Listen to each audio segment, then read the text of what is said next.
What Really Happened with your host, Mike Rivero. The history the government hopes you never learn. Here is your host, Michael Rivero. And aloha, America. Welcome to our show today. It is Tuesday, February 12th, 2019. Remember, Thursday is Valentine's Day. Make the appropriate plans or face the wrath of your significant other. So anyway, we've got a lot of stuff to talk about today. It's been a very busy news day. No danger of running out of material today. The phone lines are open, 800-313-9443. Mike is in our control room, ready to answer the phone, put you on the air with your comments, questions, and observations. And a little bit of an apology up front. I picked up just a little bit of a head cold, so I'm dealing with that. It's not too bad, though. Anyway, the big news right now is supposedly there is a tentative deal to avoid another government shutdown, although Trump isn't really fully on board with it just yet. And apparently the offer that is on the table coming from the Democrats is about $1.4 billion towards physical barriers, but not a wall. And it would include about 55 new miles of bollard fencing. That's the fencing that's made out of these steel bars that come out of the ground. And the agreement would also reduce the cap for immigration and customs enforcement detention beds by about 17%. And it's a raw deal. And I can understand why Trump is not happy with it. 55 miles? So the people smugglers only have to drive, what, another hour? It's really not going to solve the problem. It's just another way for the Democrats to try and keep those borders open. And the budget deal is basically, it falls short. Now, Trump may not sign this deal because he is still sticking by his demand for $5.7 billion to build over 200 miles of wall along the southern border. And again, back in 1997, I think it was, there was a bill passed by Congress and signed into law that funded 700 miles of border fencing, of which only 33 was built. And I'd like to know how that came about. Where did that money go? Who was it who pulled the plug on that particular project? Anyway, so Trump is out there saying he can't say he's thrilled with the reported border security compromise. And so we'll see if he's going to sign it or not, although saying that he's not thrilled, it's kind of a tepid response. I would have expected something a little bit more forceful, like, that's not what I need. That's not what the country needs. Sean Hannity immediately took to the air and said, don't accept this garbage border wall proposal. And he just slammed this tentative agreement and urged Republicans not to accept the compromise. So basically, Democrats are seeking to control how ICE conducts the business of enforcing the law within our country. Of course, some of those members of Congress don't even know the law. Remember, a while back, Hawaii's own Mazie Hirono was totally unaware that it's illegal to just step over the border and come into this country. Apparently, she kept hearing the phrase illegal immigrants and it didn't register.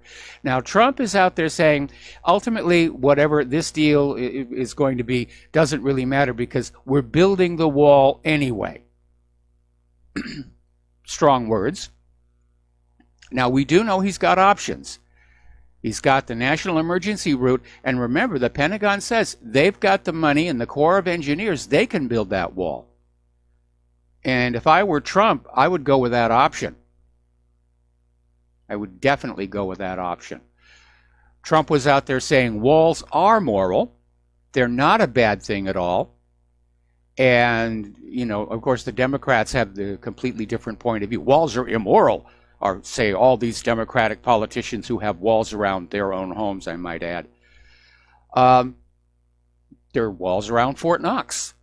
There are walls around the Vatican. Walls are a good thing. And Trump went on to say that all this other technology doesn't really mean a thing. They just need the wall. The problem with technology is it has to be maintained. It has to be powered. Once you build the wall, I mean, there's going to be a little bit of maintenance over the years, but it's just going to stay there. And it's not high demand, high labor. So, anyway, getting on to the international news. We'll come back to domestic politics in a little bit here, but it does look like the U.S. is preparing for a military intervention in Venezuela. And apparently, on February 10th, Venezuela launched a large-scale military drills, which will run until this Friday. They're the largest drills ever held in the country's 200-year history. And on the same day, multiple air defense systems, including Pechora 2M launchers, were spotted maneuvering in the area of San Cristobal, near the border with Colombia, who's expected to be a member of the U.S.-led coalition in the event of an invasion of Venezuela. Well, if that's true, then they're talking about basically just coming across the border from Colombia, which, I got to tell you, it will be a new Vietnam.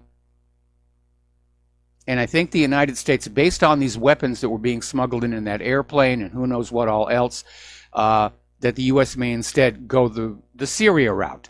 Just cook up a bunch of so-called freedom fighter groups or jihadis or whatever the Venezuelan equivalent is and sick them on Maduro. But apparently on February 7th, Israel's satellite company ImageSat International released an image showing the Venezuelan military was releasing its S-300VN air defense system from mothballs in Captain Manuel Rios Air Base. So everybody's getting serious and they know what's going on here. We're going to do a shout out now to our on-air affiliates who are just now rejoining our network. Now, Guido says he is working to restore ties with Israel that basically Caracas cut off a decade ago in solidarity with the Palestinians. And right there is your motive for Netanyahu to come on out and demand that Maduro step down. Because Israel doesn't like any country that shows solidarity with the Palestinians. It is not to be allowed. So Israel, of course, is one of the countries that recognize Guido as the new Venezuelan leader, after he just stood up and said, I'm the new leader, honest, really, honest. Okay, according to Carlos Rafael Faraya Tortosa, Venezuela's ambassador to Russia, Juan Guido was recruited by the United States 10 years ago, and he's already known to be Washington's puppet. Hamid Karzai all over again. And apparently he was recruited 10 years ago. He was sent to Serbia to study and basically came back to Venezuela and has been working his way into the political establishment. One call from Mike Pence, Guido stands up. Guido was activated is basically the term that they're using. Guido was activated and we're ready to go. Now, I want to talk about that bridge between Venezuela and Colombia, where the media made a big deal of the fact that Venezuela blocked their end of the bridge. And they made a big stink about, oh, he's blocking this U.S. humanitarian aid to his starving people. How could he do that? And the story really didn't make sense, because why would the U.S. be sending humanitarian aid into a country they're attempting to starve into submission? Well, as it turns out, the bridge wasn't open to traffic to begin with. It's blocked at the Colombian end. It's not being used. Just more war propaganda. And a lot of people are chastising the fact checkers and all these corporate news outlets that carried this story about, oh, they're blocking the humanitarian aid, because apparently it didn't take too much to discover the bridge was not in use. But then, of course, the corporate media doesn't check the facts.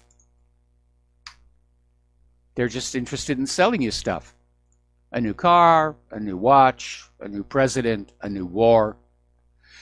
Max Blumenthal went up to Congress with a video camera and started asking members of Congress, is the U.S. meddling in Venezuela?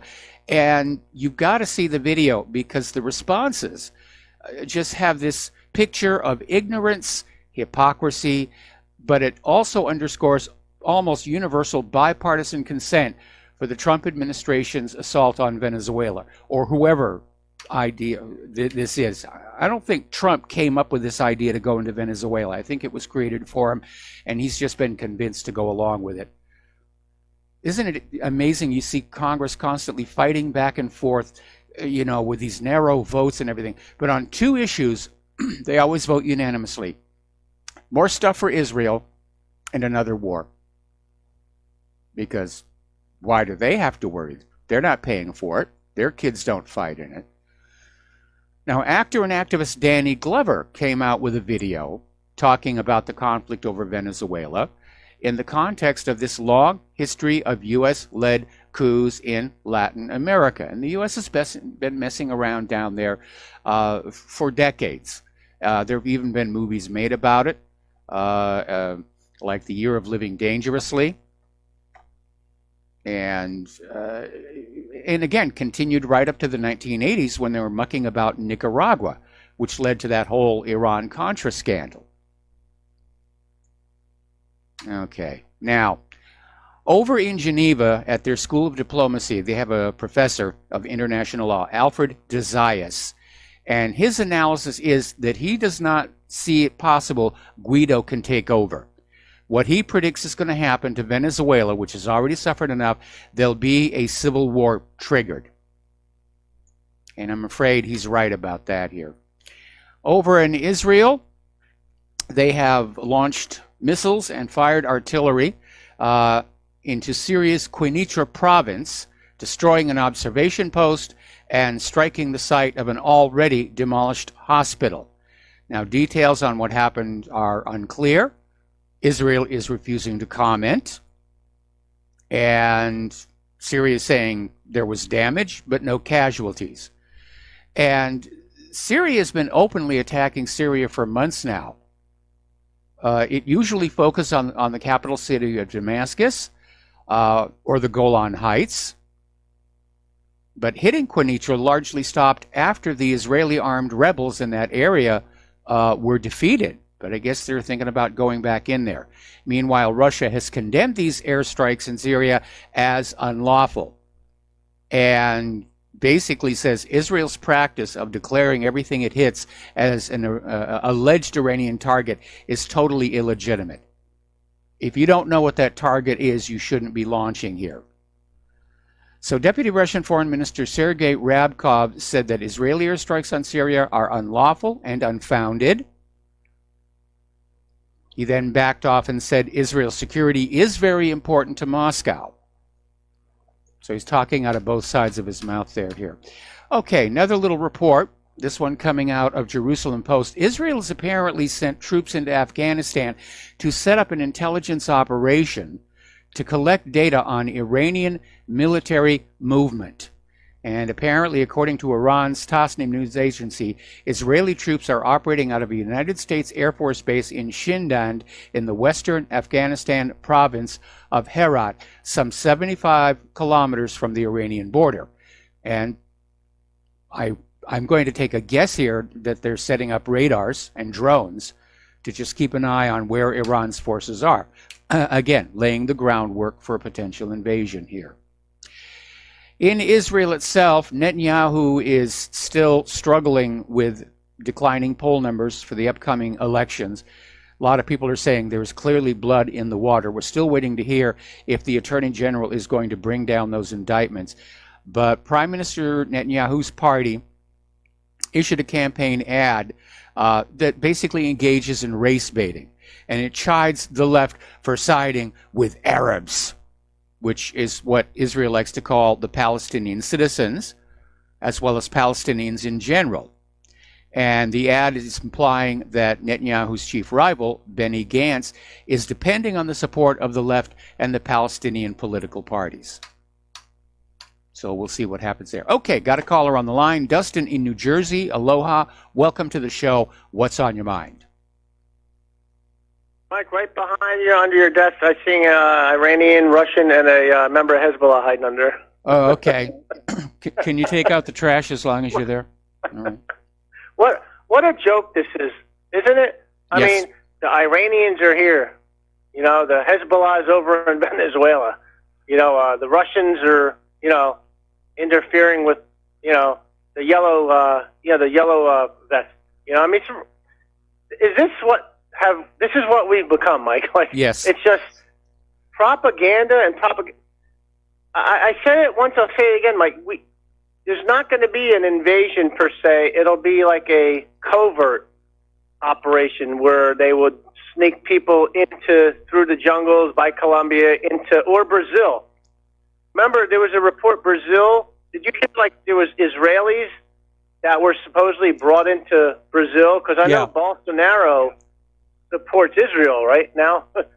I mean, that was the whole thing. Didn't he say like Jerusalem is their capital now, I think? Was that it?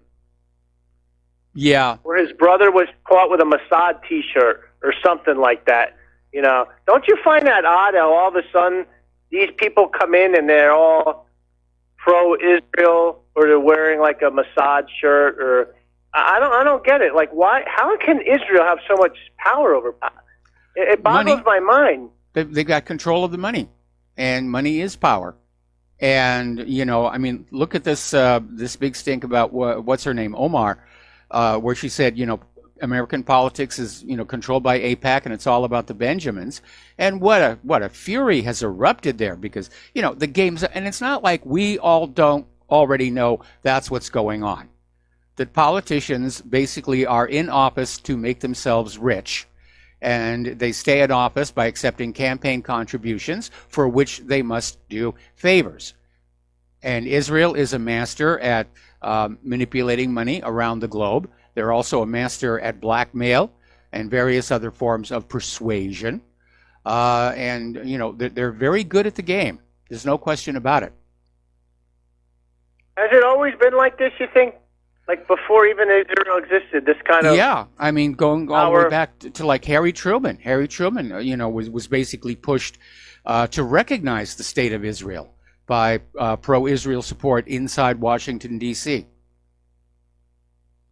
And Mike, with Trump, like, what's the deal coming out? Like, it says 55 miles of barrier. Yeah. Not wall, like a barrier. Is that like a white picket fence with Nancy Pelosi cutting the grass in front of it? No, it's a bollard wall, which is going to be very formidable, but it's not the concrete wall that Donald Trump wanted.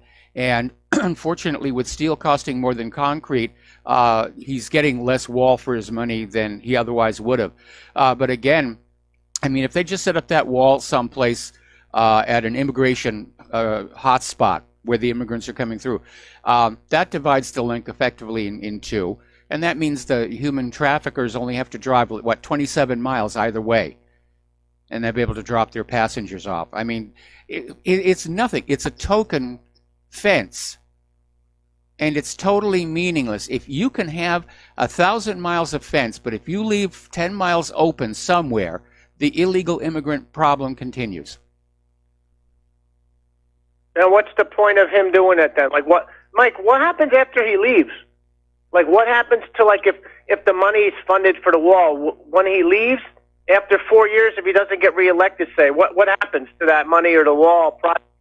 It's going to disappear if a Democrat comes in, right? It probably will, but I would hope that the wall would get built in the next 2 years. But you raise a very good point that the next incoming president, if it's a Democrat, or an independent, yeah, they could turn around and say, no more wall. In fact, tear down the ones we already have. You know, Mike, I look at the wall as like the next step. Your house protection, your door, your car door closed at night when you go to sleep. You don't leave your door wide open. Well, the border wall is the first protection. Now, that's not the most important thing to me, though. I mean, the border wall is important, but it was for all the wars to stop. And like I said, Trump, not only is it disappointing, Mike, but he's just, everything he's running on, he's backtracking, or it's a lesser amount than what he started with. Like, it's nothing. Yeah. You know, I mean, if he does cave on this wall and accepts just 55 miles of it, it'll be symbolic, but he can't campaign on that in 2020. Anyway, Dustin, stay on the line. We've got to take a break for commercials, and we'll be right back.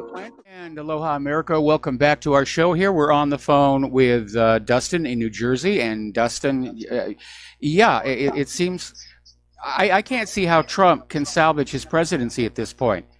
And, of course, just now on Fox News, they had somebody saying, well, Trump is planning to use executive action to get the wall that he really wants.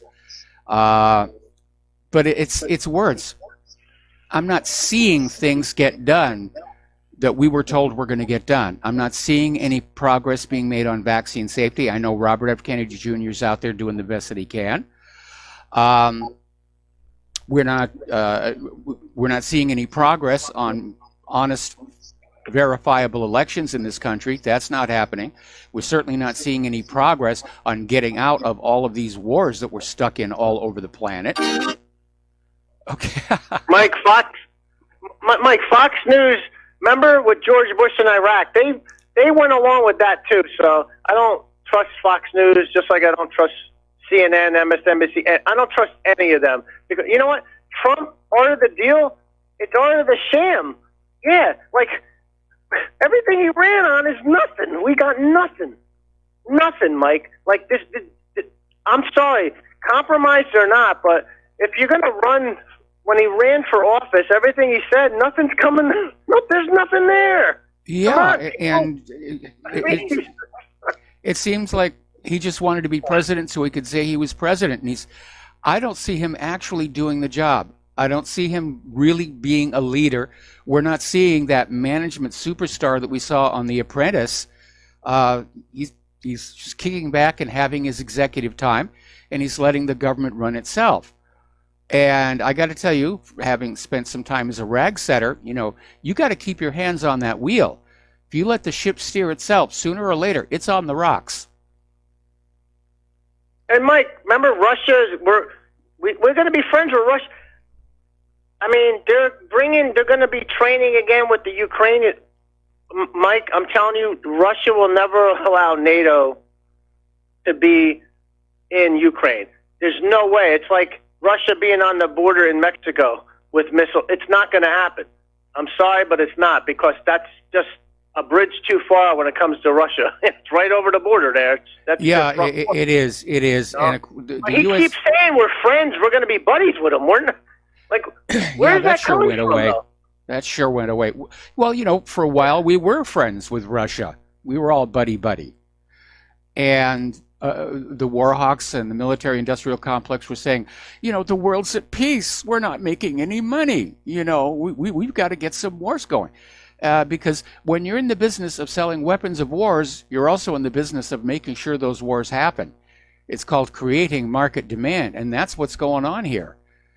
The military-industrial complex, they're using all of their political influence and all of their money to basically stir up trouble all over the world so that they can make money from you for all these weapons that are going to blow up all over people who have actually done nothing wrong to us. Well, I just had it with him, Mike. I mean, I'm going to get up the phone now, but you look at Saudi Arabia with Khashoggi and Benjamin Netanyahu, what they're doing to it's just over and over. If you don't show me results, then that's it. Have a good show, Mike. All right, thanks an awful lot. We're going to let you go here. Getting on back to Israel and the upcoming elections. Apparently, rights groups are demanding that authorities provide thousands of Palestinian Bedouin citizens of Israel with access to polling stations. Apparently, there are 11 villages which are home to some 40,000 Palestinian Bedouins who have Israeli citizenship, and they're entitled to vote in the elections, but they have no polling stations or public transportation to reach existing stations. Now, of course, I'm sure that there are probably people in the Likud party who would be just as happy that more Palestinians don't vote in the election here. All right, let's take another phone call here. Joe in Tennessee, aloha. Welcome to the show. What's on your mind? Hey, Mike. I heard you and Dustin saying that Trump really hasn't done anything, and I have to disagree. I mean, I agree he hasn't done too much on the border wall, but he's tried, and he's not a dictator. He didn't. You're right about vaccine safety and voting legislation. I hope that comes, but the thing about the vaccine issue is it's a very difficult issue to bring up and not be painted as a kook. You know that? Kind of like if he talked about Sandy Hook or 9/11, I'm sure he'd be raked over the coals. And yeah, but that's wearing out. I mean, right now the corporate media is screaming kook and tinfoil hat and conspiracy theorist at everybody to the point where it's lost its effect. And people are saying, the it's a trick. It's a trick to not have to deal with legitimate questions about vaccine safety and Sandy Hook and so forth and so on. Anyway, we're getting close to a commercial break. So you called in here to tell me something good that Donald Trump has actually accomplished that significantly impacts the lives of the American people. Okay, well, let's say 2 Supreme Court justices, the end of NAFTA, no TPP. Well, only one. He's lowered regulations. Huh? Only one Supreme Court judge. Well, yes, he did Neil Gorsuch and he did okay. Kavanaugh. I stand corrected on that one. And he's probably going to get Ruth Bader Ginsburg and probably Clarence Thomas, because Clarence Thomas will probably resign before Trump's election just to make sure he gets a conservative in there. I've been hearing that. He's also not going along with the Paris climate change. He fought all those global warming lunatics who probably would have done a lot more. He's got peace going on with North Korea. I mean, seemed like we were headed to a war with them. There were rockets going off all the time. He's done a great job clearing out the FBI and the DOJ. I mean, he hasn't gotten all of them, but if you look at the list of the people that he's gotten rid of in the Department of Justice and the FBI, it's quite formidable. I could go through them, but there's probably about 25 people from Sally Yates to James Comey and a lot of other people. That's a few things off the top of my head. I could write a list. I mean, he's lowered regulation. Yeah, well, the lowering the regulation benefited the business community, not the ordinary American people. And Americans right now are finding out that big GOP tax cut last year is not helping their taxes this year. Anyway, listen. Well, there's a lot more jobs. Joe, got to let you go. Got to take a break down. for commercials. Okay. Got to let you go. We'll be right back. Aloha, America. Welcome back to the show, and we're going to go right back to the phones to Joe in California. Aloha, Joe. Welcome to the show. What's on your mind? Aloha, Mike. Before I get to my question on the border, during the holiday season, we were told that a lot of the crazy left, they were calling for the banning of that song, "Baby, It's Cold Outside." Yes, I remember that. Recall that? Okay. You know what? I was singing that one myself two nights ago here in Hawaii. Yeah, it's a great song. Oh, yes. You're seeing got a cold snap there. Yes. I'm sure a lot of these crazy left, I don't know how far back they want to go, but Al Jolson fans better be careful not to play any of that Swami singing. Yeah, I know. I found that video song. and put it up on my page, and I captioned it. So now Al Jolson, Al Jolson better be. I don't know if anything is. Yeah, I don't know if there are any monuments in this country named after Al Jolson. If they are, who knows? Got to tear those things down. They might be in for a name change. Mike, I know Joe in Tennessee means well, but he's got to be kidding himself. I mean, Joe, the only issue that matters is the border. It's border security that has to be addressed.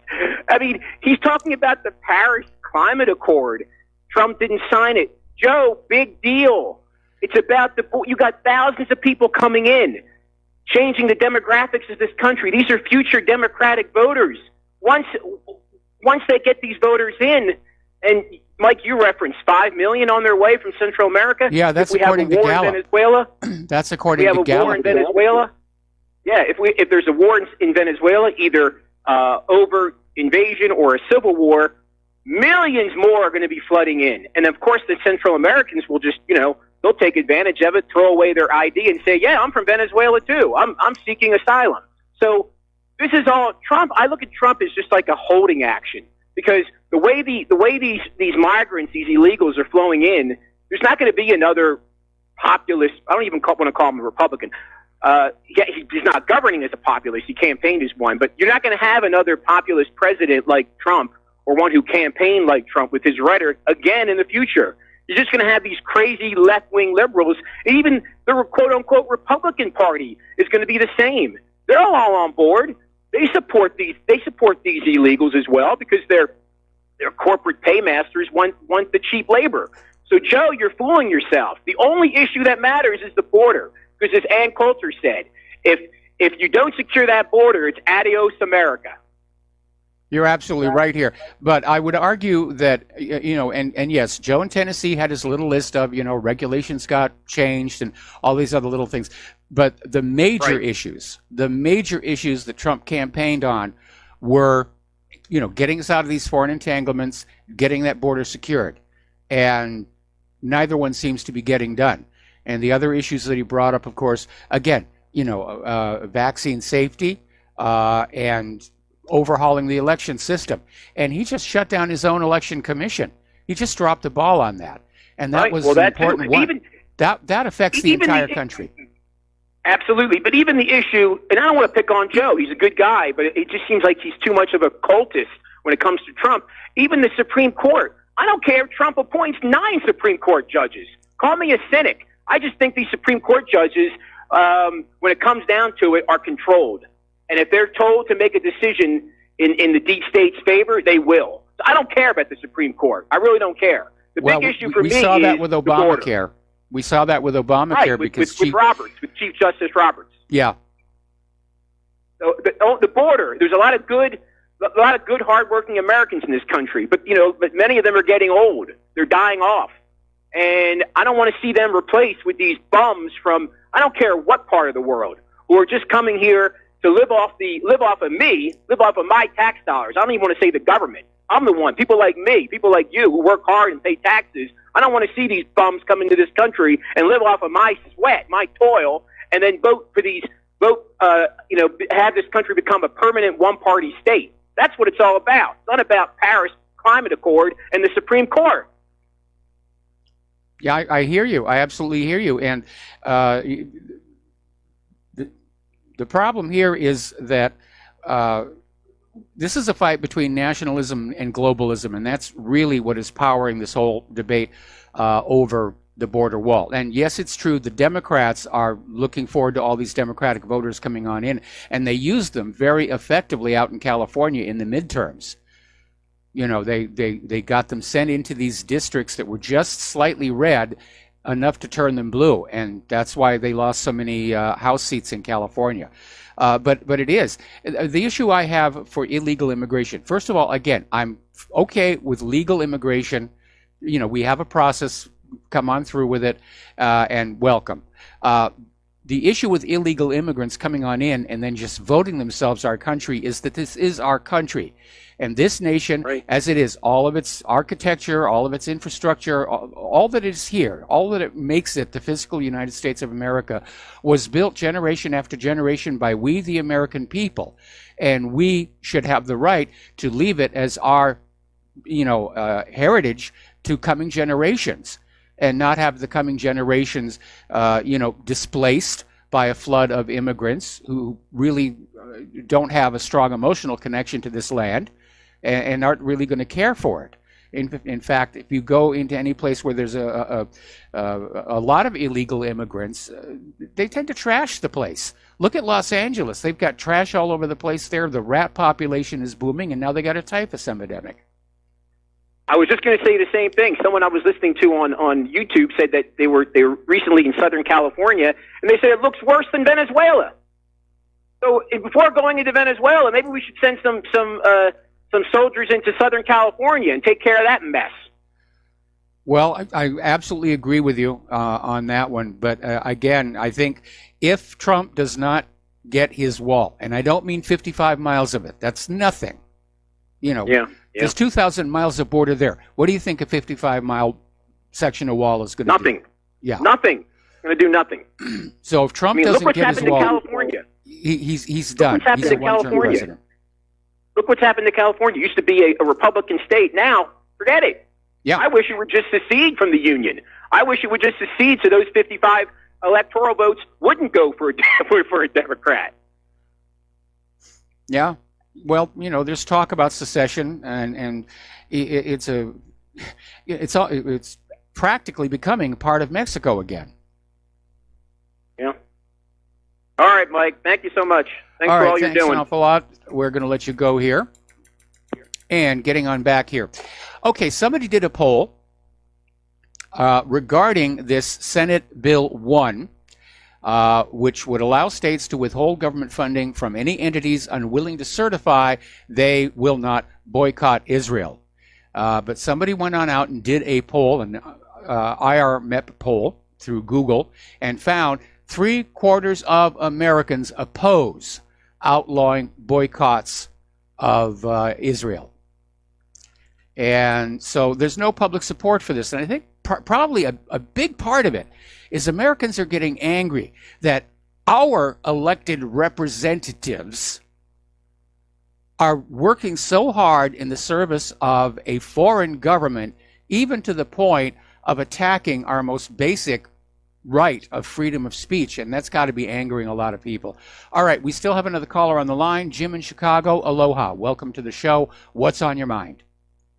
Hello, Michael. Real quick, there are two disturbing things about this bill, and if Trump signs it, he's a fool. Not only will he be getting less money for the wall, the Democrats at the last minute, they said they want less housing for these illegals, which means if they get a citation to go to court or whatever, they can just travel anywhere in America. So where in the hell are we going to house these people? That's the whole point. If there's no place to house them, then they are released into the general population. They go on out to California, get a driver's license, and are registered to vote, yada, yada, yada, yada, yada. The Democrats are desperate to keep the process going. And, it's a multidimensional problem here. First of all, the Democrats are desperate to deny Trump any kind of a significant victory for his agenda. That's a big reason for blocking the wall. The Democrats have admitted they are dependent on illegal immigrant voters to hang on to power. And in the larger context, of course, this is part of this New World Order open borders idea that we're going to take all of the populations of the world and just blend them all together, and they'll stand around and hug each other and sing Kumbaya. And as we've seen in Europe and here in the United States of America, it's just not working out.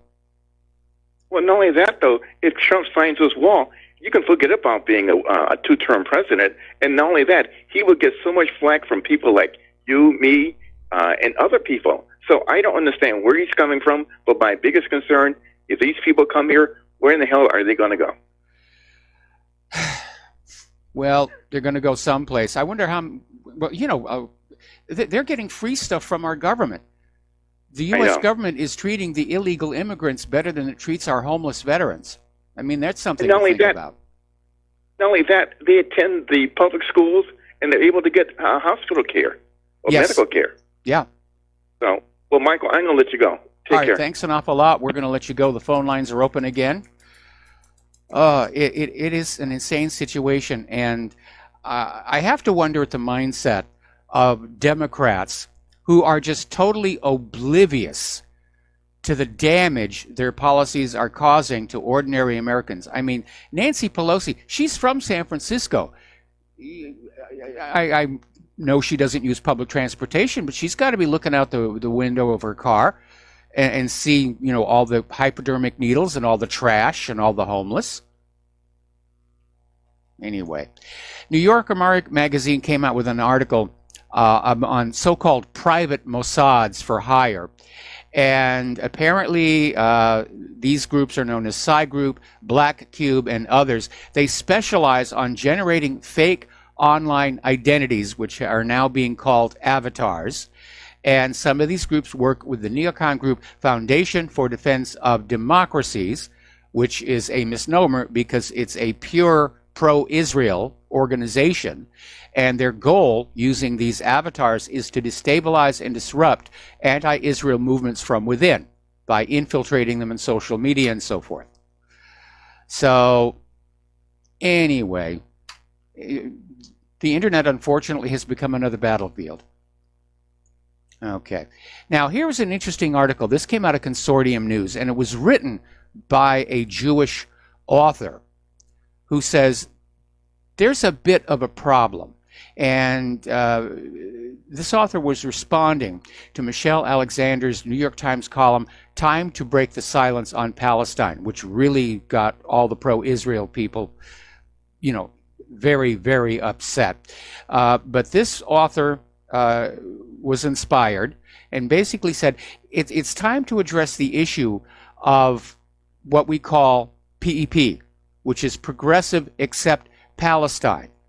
And he says there's a lot of people walking around saying that they're progressive and they want human rights and everything, but they have these blinders on always toward Palestine. And it's time for that to change. If you're going to be a progressive, be a progressive.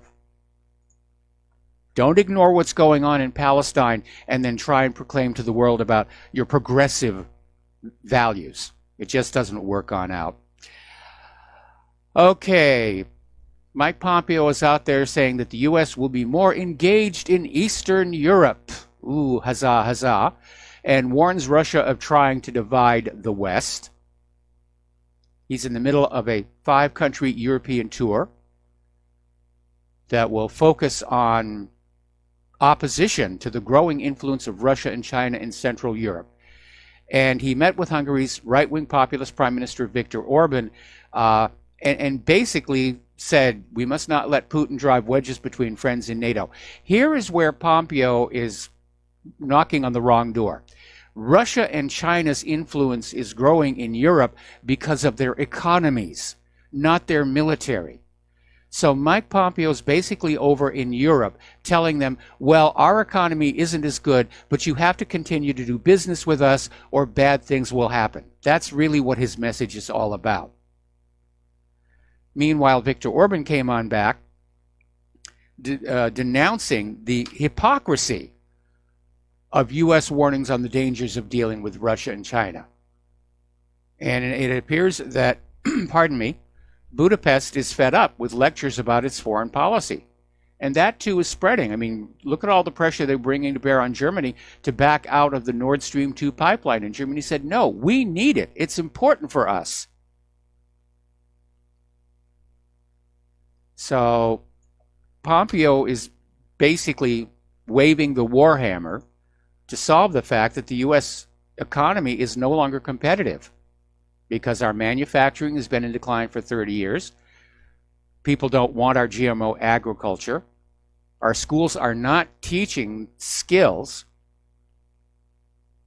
that would fit in the global marketplace. Our kids are getting indoctrinated. They're learning about transgenders instead of transmissions.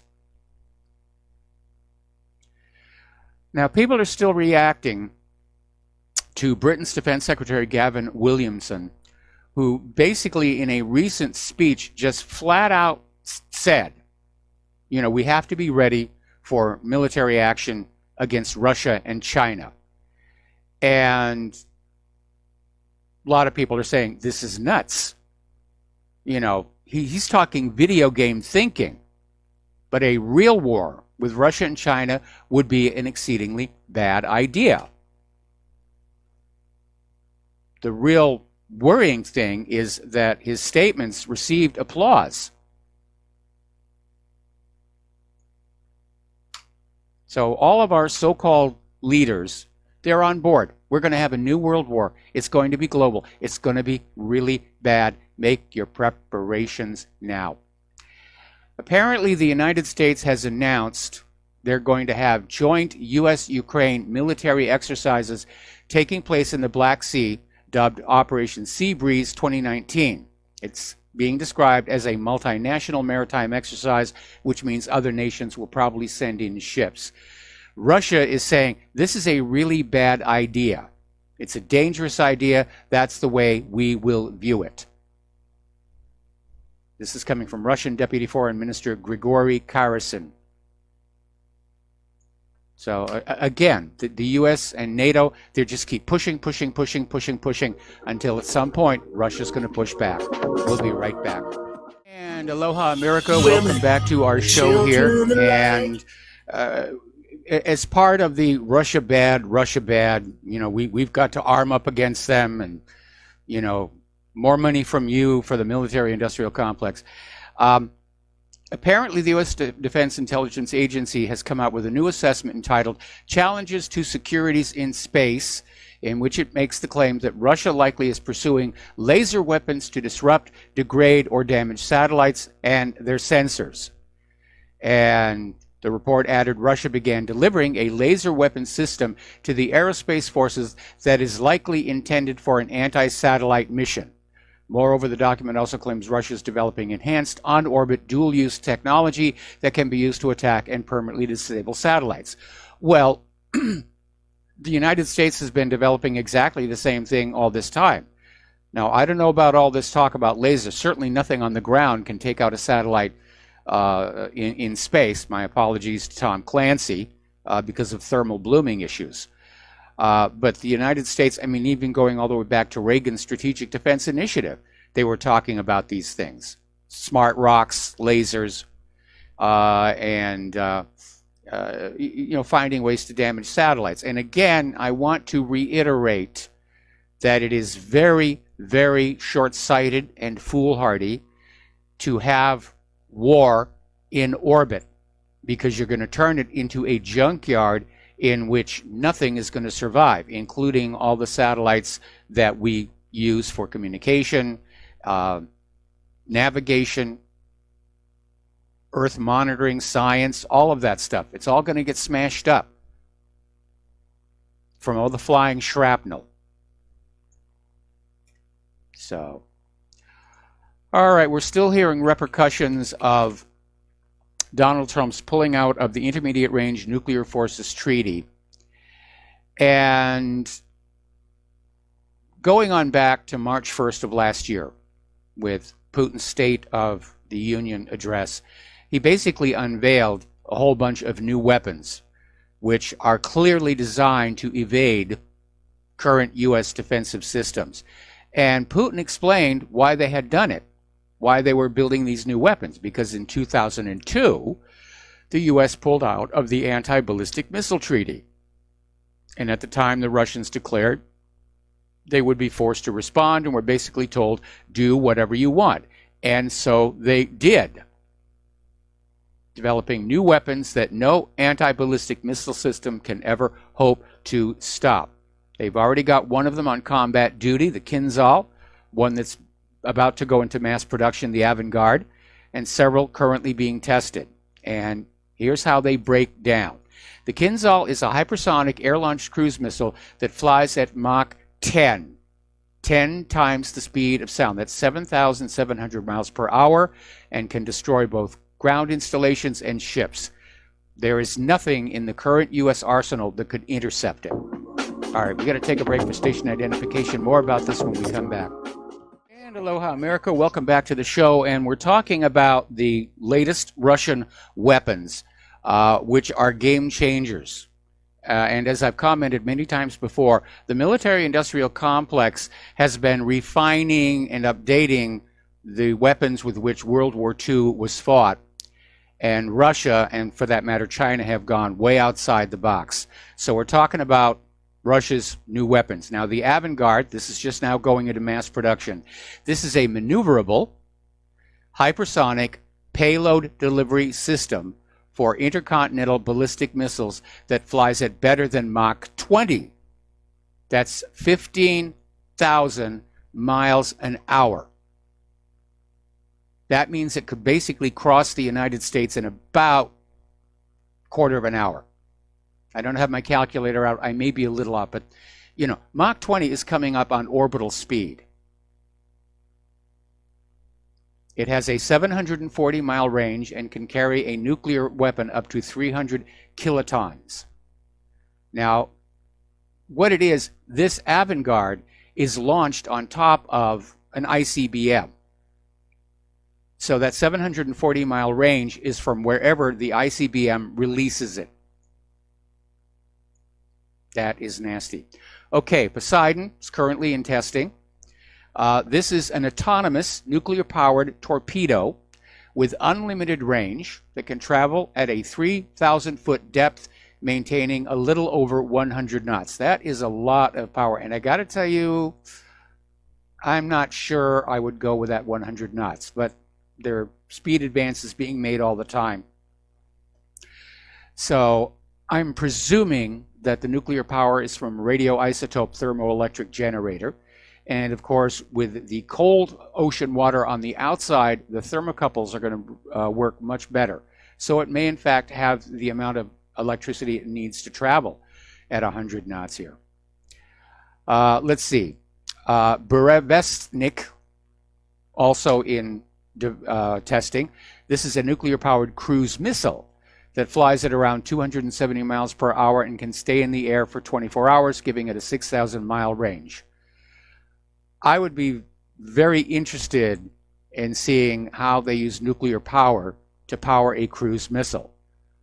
And again, I'm going to take a wild guess here that they're sucking air in and sucking it through or past an array of decaying radioisotopes. And they are sufficient to heat the air up to provide thrust. So that raises the question of what kind of radioisotopes is Russia using that would generate that kind of heat from decay? Because I don't think they've got a miniaturized fission reactor. I mean, the complexity and maintenance on that, it has to be RTG. Okay, Peresvet is a mobile laser complex that can blind drones and satellites, knocking out space and aerial reconnaissance systems. Okay, again, you know, knocking out a satellite with a laser is very problematic because of thermal blooming. You've got that atmosphere. I mean, we've all gone outside on a summer night and looked up at the stars and we see them twinkling.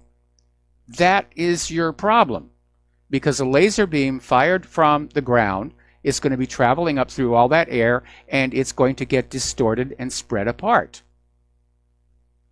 And I know there have been some big breakthroughs in adaptive optics for astronomers that would have applications for refocusing a laser beam, but those usually require mirrors that are rather large and difficult to move around. But if Russia has solved that problem, then yeah, that's a new game in town here. Okay, the last one. This one is not yet in testing. It's still in development. The SARMAT. This is the new heavy intercontinental ballistic missile that can fly arbitrary suborbital courses, such as over the South Pole, and strike arbitrary points anywhere on the planet. Because it does not follow a predictable ballistic trajectory, it is impossible to intercept. And I wonder if this is eventually going to be the launch vehicle for the Avangard. Over in Spain, major protests, something like 45,000 people, and they're protesting Spanish Prime Minister Pedro Sanchez's plan to try and ease tensions with the Catalan separatists. And the protesters accusing Sanchez of stabbing Spain in the back. They're calling for snap elections because of his government's decision to accept a long-held demand of Catalan secessionists to appoint a facilitator in talks between pro-independence and pro-unity political parties. Well, I've got to side with President Sanchez on this one. What's wrong with having a facilitator to see, you know, if we can get things to calm down here? Okay. Okay, Mike, that would depend on the optics. And it depends on the laser source. Okay, we're going to do a shout out now to our on-air affiliates who are just now rejoining the network here. Okay, over in France, there is all of a sudden, there's been a spate of anti-Semitism. Apparently, a bagel shop had the word Juden sprayed on its front window. A memorial in honor of a Jewish man was vandalized, and it's just all over the place. And interestingly enough, the headline gives away what's going on. This is from Associated Press. Anti-Semitic acts hit France amid anti-government protests. So do you see the agenda there? This is an attempt to link the yellow vests with anti-Semitism, which would suggest that all of these anti-Semitic acts are in fact hate crime hoaxes, which we know is a major problem. Even here in the United States of America, a lot of hate crimes are hate crime hoaxes. In fact, we've got one we're reporting on a little bit further down here. Okay, so what's really going on here? Why are so many people in the streets right now? In France, the main complaint that the Yellow Vest movement has taken is crystal clear. People can't pay their bills anymore.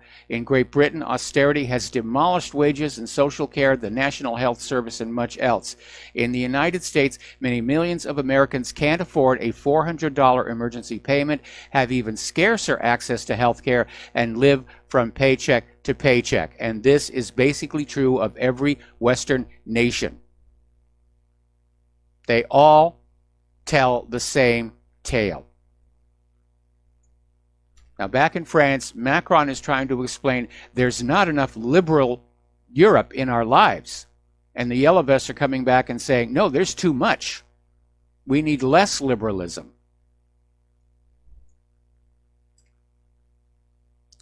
Todd Lindbergh is out saying that Donald Trump is serious about diplomacy with North Korea, which would be good. In the end, it's good grandstanding, but Trump needs to start actually doing something. The impasse at this point is that North Korea has made several gestures, and now they're waiting for Trump to reciprocate. And he's not doing it. The message going from North Korea to Washington, D.C. is when you meet our needs, and the sanctions, and the war formally, we'll denuclearize. And the message going from Washington to Korea is, no, you denuclearize first, and then we'll talk. And that really is the impasse. And Trump might think about taking some kind of action, making some kind of gesture to let North Korea know he's serious. Now, Stanford University has come on out with a study claiming that North Korea may have more nukes, but the threat is actually reduced. And what they're basically saying is they're estimating, mind you, they don't really know, but they're estimating that North Korea has continued to produce bomb fuel and has produced enough in the past year to add as many as 7 nuclear weapons to its arsenal. However, the country's freeze in nuclear and missile testing since 2017 means that the weapons program poses less of a threat than it did at the end of that year. This is from Stanford University's Center for International Security and Cooperation. Interestingly enough, the corporate media is reporting on the first part of that study, they're building more nukes, and didn't mention that second part about how the freeze in nuclear and missile testing means it's less of a problem. All North Korea wants is security. They're not going to attack anybody with nuclear weapons. Nuclear weapons are used for deterrence, with the exceptions of Hiroshima and Nagasaki. That's why countries want nuclear weapons. If Iran gets the nuclear weapon, they're not going to use it. They're just going to sit on it and say, leave us alone. That's the whole point of having nuclear weapons. The U.S. military, ramping up the anti-China propaganda, is now screaming there's a threat from a Chinese-run space station in Argentina. And by space station, they mean a radio telescope, a tracking station. And it's a deep space ground station in the deserts of Patagonia, which Patagonia is home to a lot of radio telescopes and optical telescopes. There's a lot of good astronomy going on down there. So Admiral Craig Fowler came on out and said he's concerned about China's accelerated expansion into Latin America because China supports Venezuela, Cuba, and Nicaragua. And here's the problem, though. Every nation with a space program has to maintain deep space tracking stations all over the world. The United States has one in Goldstone in California deserts, Madrid, Spain, and Canberra, Australia. That's how it works. China has to have the same thing. They have tracking stations in China. In fact, they're building the world's biggest radio telescope there right now. In fact, I think it's just about done. And probably they're going to have something over in Europe as well. It's not that big a deal because it's about tracking the satellites. But they're trying to say, this is a big problem. It's a threat. It's a threat. Everything's going to be touted as a threat. Next, we're going to hear there's a fortune cookie plot.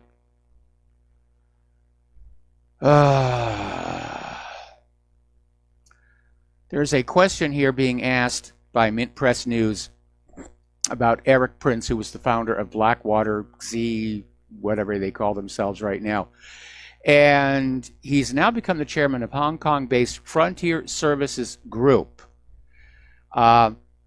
Is apparently involved in helping China build camps for these Uyghur Muslim minority in the Xinjiang province, which has drawn condemnation from U.S. newspapers to leaders of Muslim nations.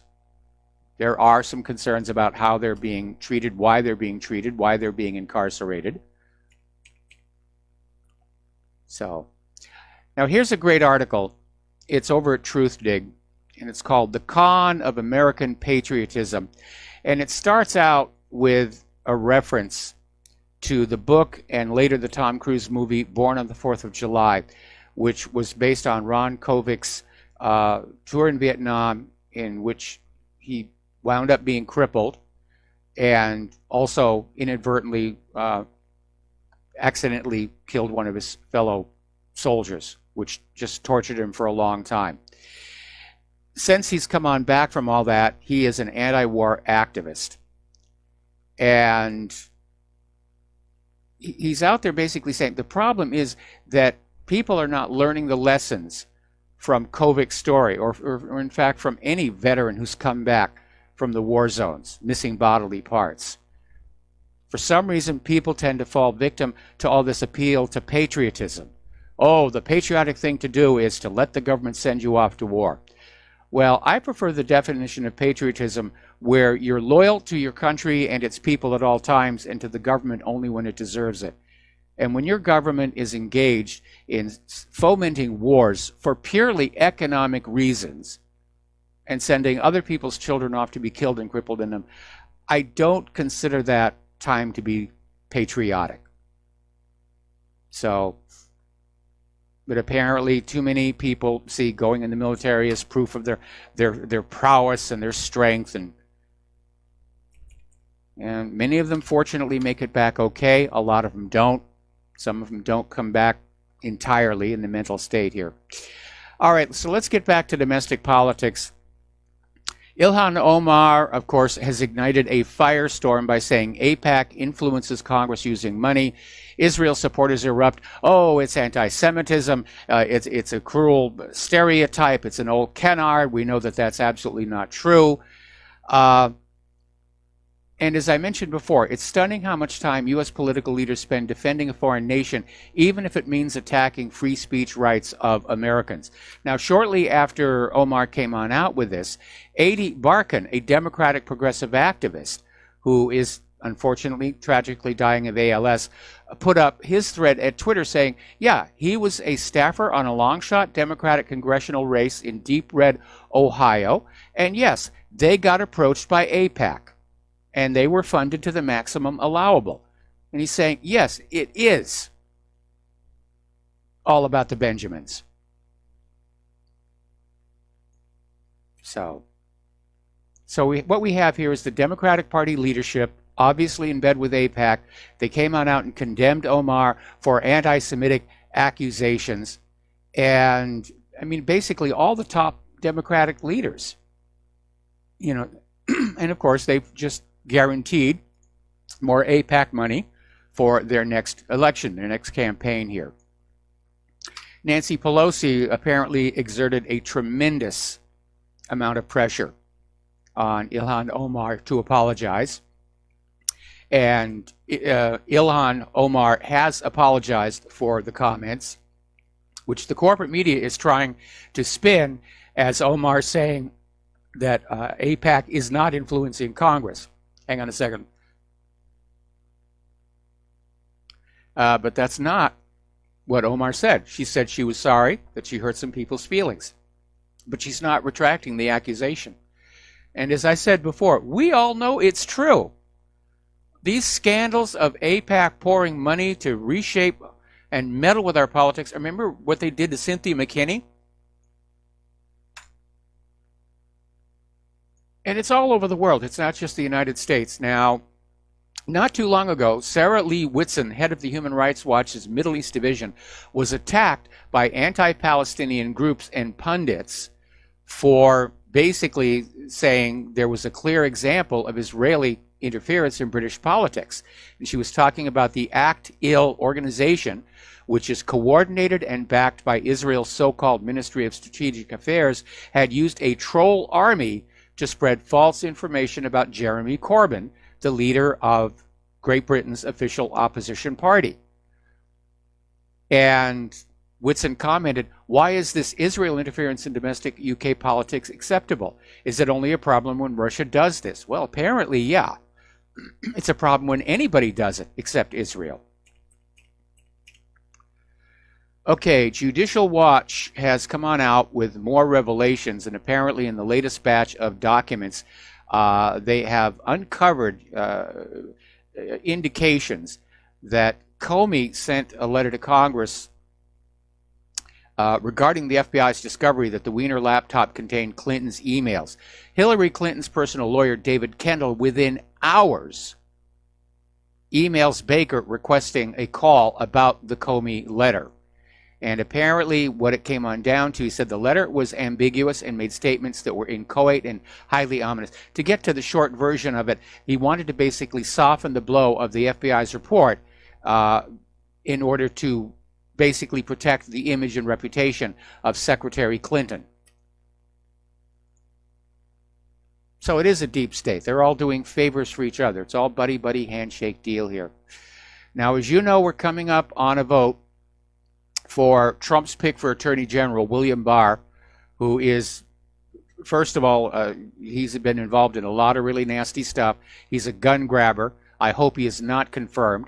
Senator Rand Paul is saying he will vote against confirming Barr, and I've been seeing a bunch of other people being interviewed saying they will also vote against him as well. We got to take a break for commercials. We'll be back after these few words. And aloha, America. Welcome back to our show here.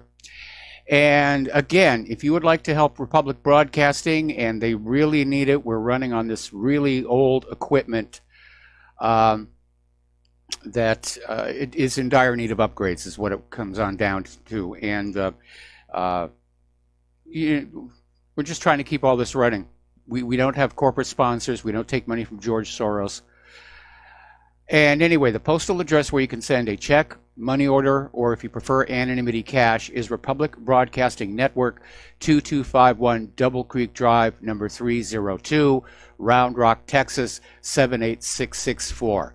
The phone number where you can make a credit or debit card donation or pledge to be a recurring subscriber is 800-724-2719, extension 1 during business hours, extension 3 at all other times. Okay, so let's see. Apparently, there's this Antifa activist, Alejandro,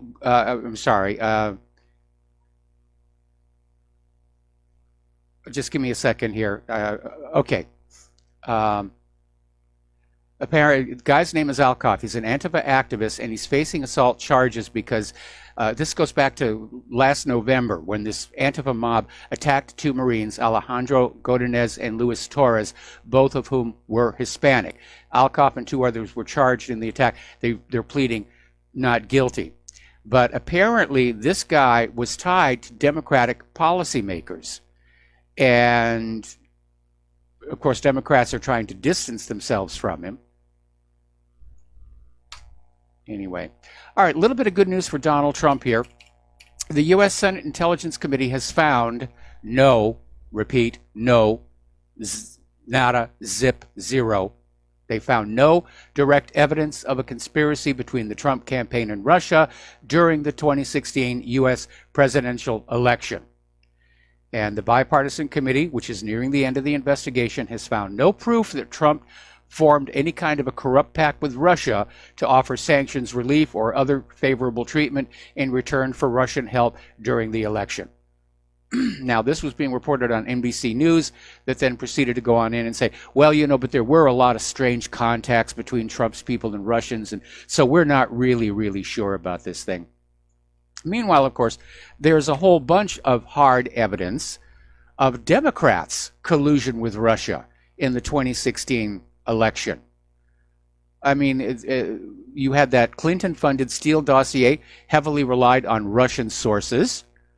John Podesta sat on the board of an energy company with a Kremlin official and a Russian oligarch.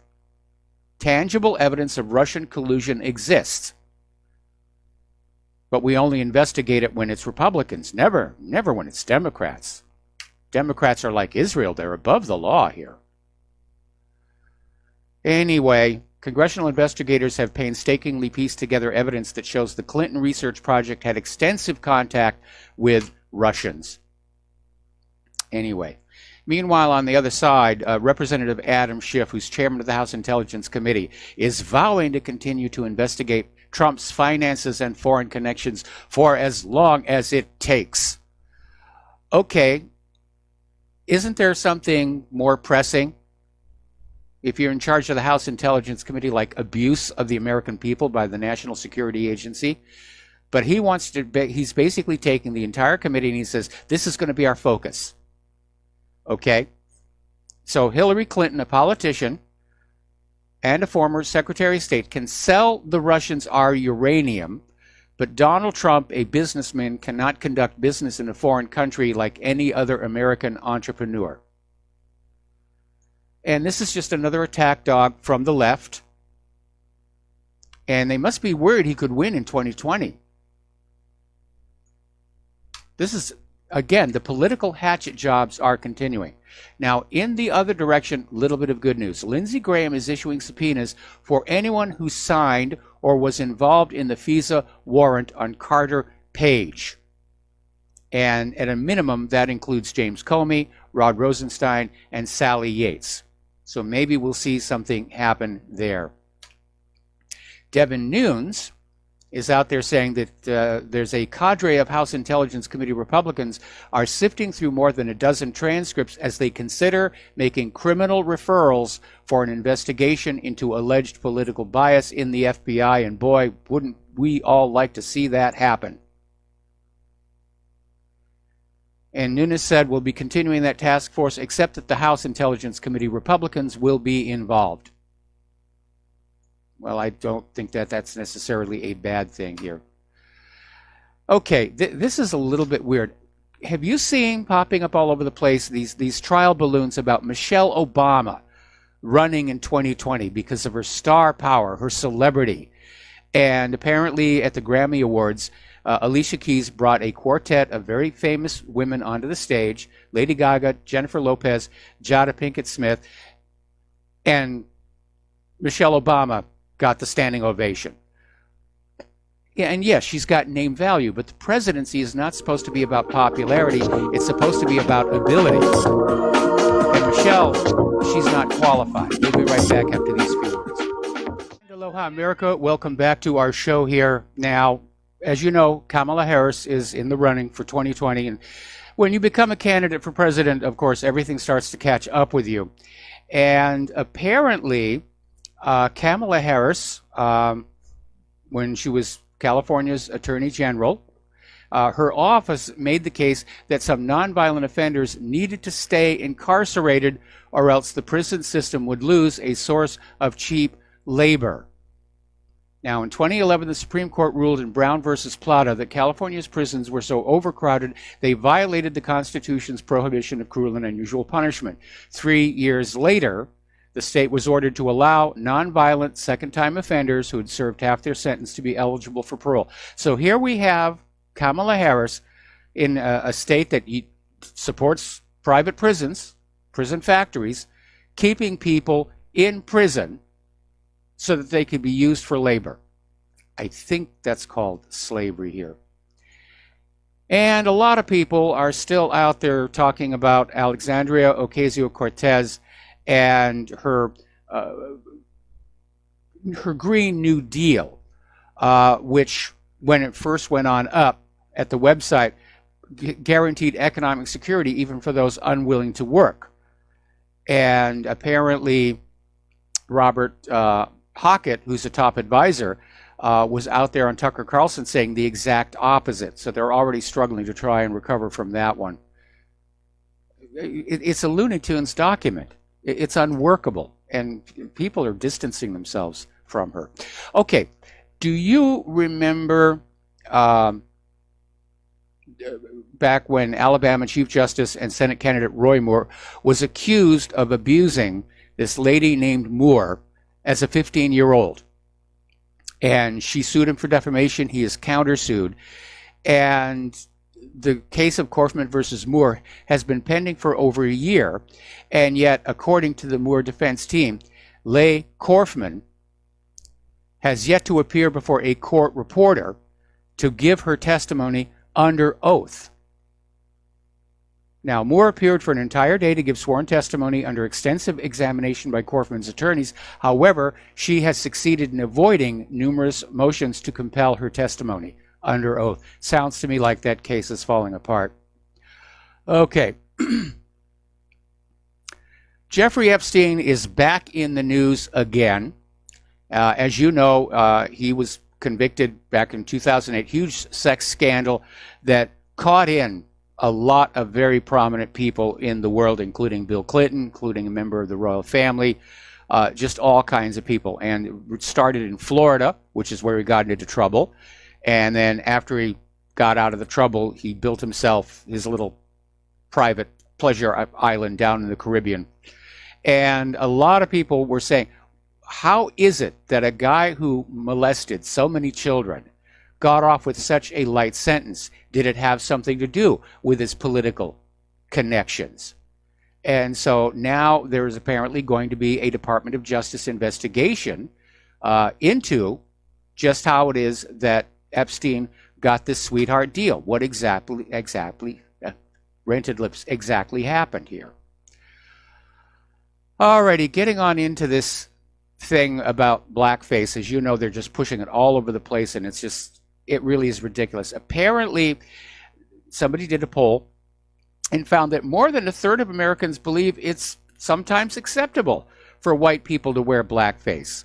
Now, the opinions varied along racial, political, and generational lines, but it's not an absolute, we're going to be horrified by this, especially when it comes to things like Halloween or Al Jolson. Anyway, as you know, Democrat Amy Klobuchar has declared her candidacy. She's campaigning on opposition to human-caused global warming.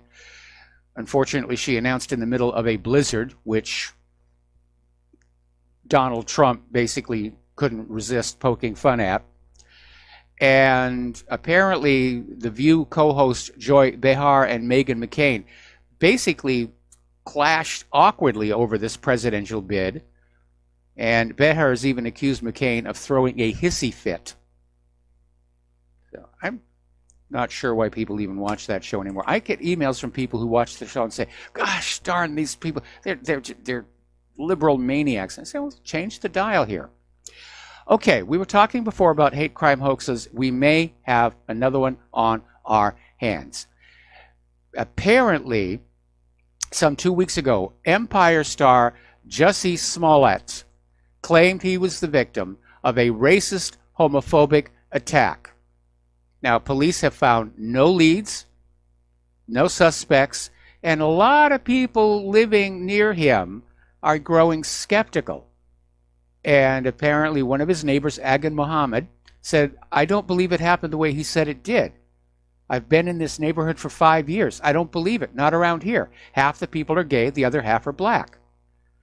Cops have said they've gone through all the surveillance video where the attack supposedly happened, but they can't find the incident. Meanwhile, Chicago police said that Smollett has yet to turn over data from his cell phone to verify his claim that he was on the phone with his music manager, Brandon Moore, when he was allegedly attacked. Now, as of the last commercial break and looking at Fox News, Smollett has turned over some of the cell phone data, but the Chicago police are saying it's been redacted and it's basically unusable. So it is starting to look like yet another in a long series of hate crime hoaxes. Alrighty, over at Bloomingdale's, they had launched a line of t-shirts which have been declared offensive. The T-shirt was emblazoned with the words "fake news" on the front, and apparently some journalists came on in and they got triggered. Oh my goodness, how horrible! It's denigrating to us, hardworking corporate media prostitutes and correspondents. And so Bloomingdale's has taken the shirt down and apologized. We're sorry, we hurt your feeling. Do you remember Outland? Was a follow-on to Bloom County comic strip, and they had this one ongoing series where these lawyers were just out there saying you can't say this, you can't say it. And it basically wound up in a world where everybody was walking around with like this cage over their head, so they couldn't touch others, they couldn't be touched, and there was nothing else around. They were living basically in a void. That's where we're heading here. There's no room for people to be expressive and creative anymore. Personally, I thought the T-shirt was a cool idea. Okay, another article, this one coming out of Zero Hedge, observing the fact that over the last couple of months, the corporate media has sort of declined on all the references to Weimar, Germany, Hitler, the brink of fascism that America has supposedly been teetering on since Hillary Clinton lost the election. And this article is saying maybe Trump is surrendering to the deep state and they've decided to go soft on him. I don't think so. I think it's the public reaction to all of these illusions between the President of the United States and the Nazis. First of all, after a while, we just get sick and tired of hearing it. It's wearing. It really is. Okay, we have a caller on the line. David in San Francisco. Aloha. Welcome to the show. What's on your mind? Aloha, Michael.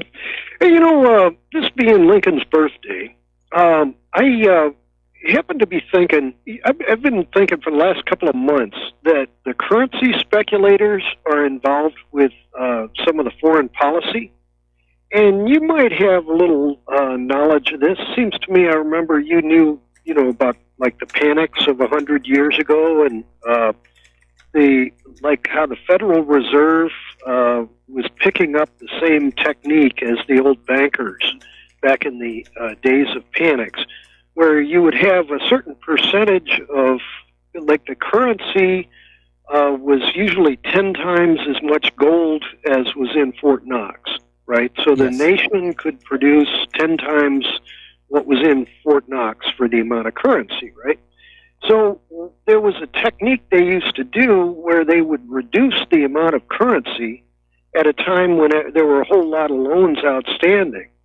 So they would intentionally call the loans when there wasn't enough currency in circulation, and they would force people to go bankrupt.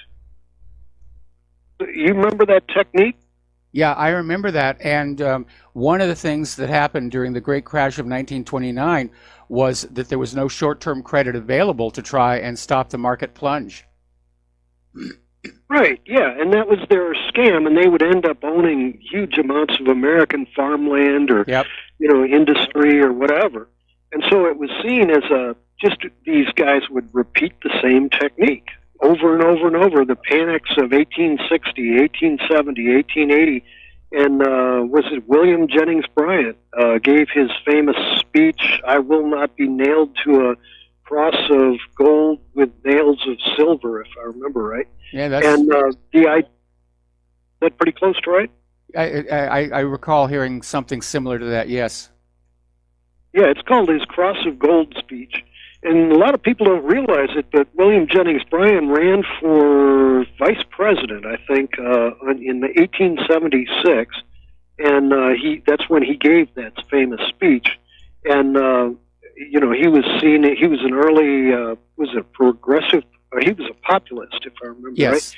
And that whole populist party came out of the cattle country, farm country, where the Chicago Board of Trade used to trick them into, the commodity price projections in the spring never matched up to when it came time to pay cash for the grain.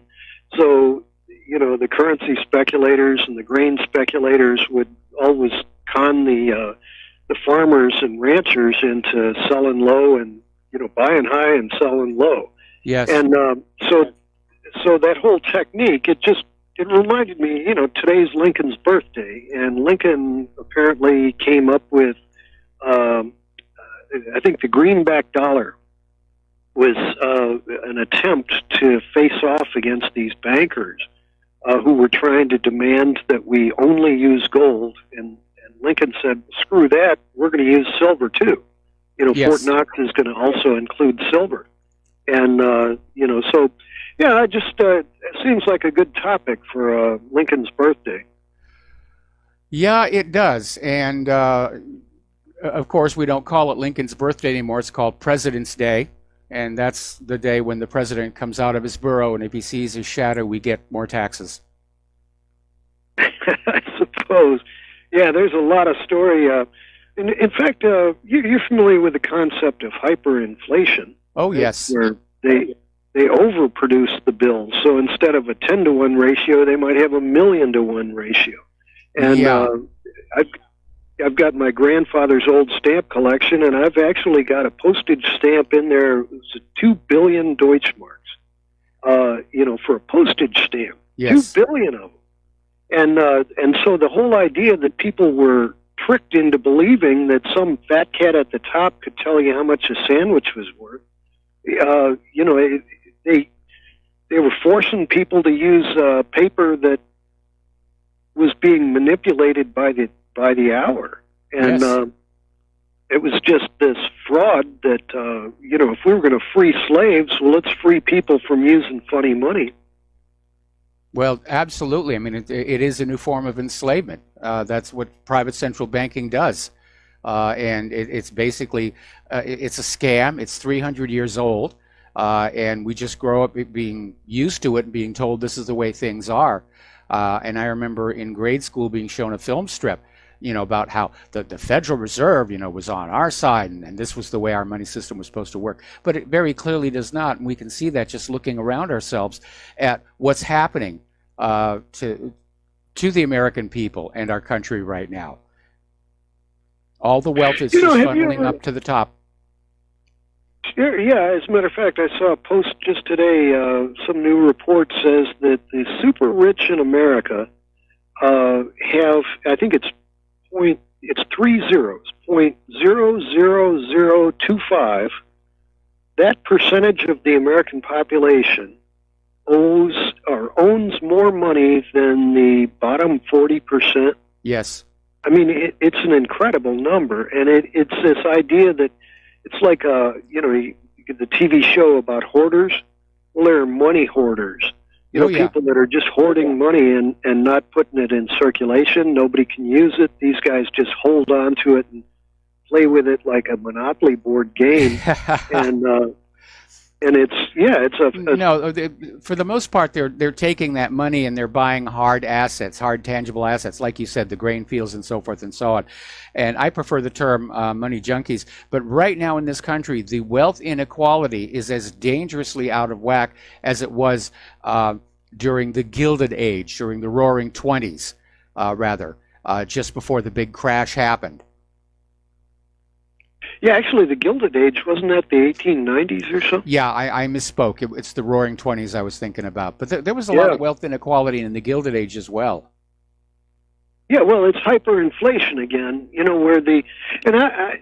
if I remember right, before World War I, which is pretty much the era we're talking about, each country had their own exchange rate. Yes. If you were going to travel around the world, the diplomatic relationship between each country set what the currency was going to be. And so it was always between each country.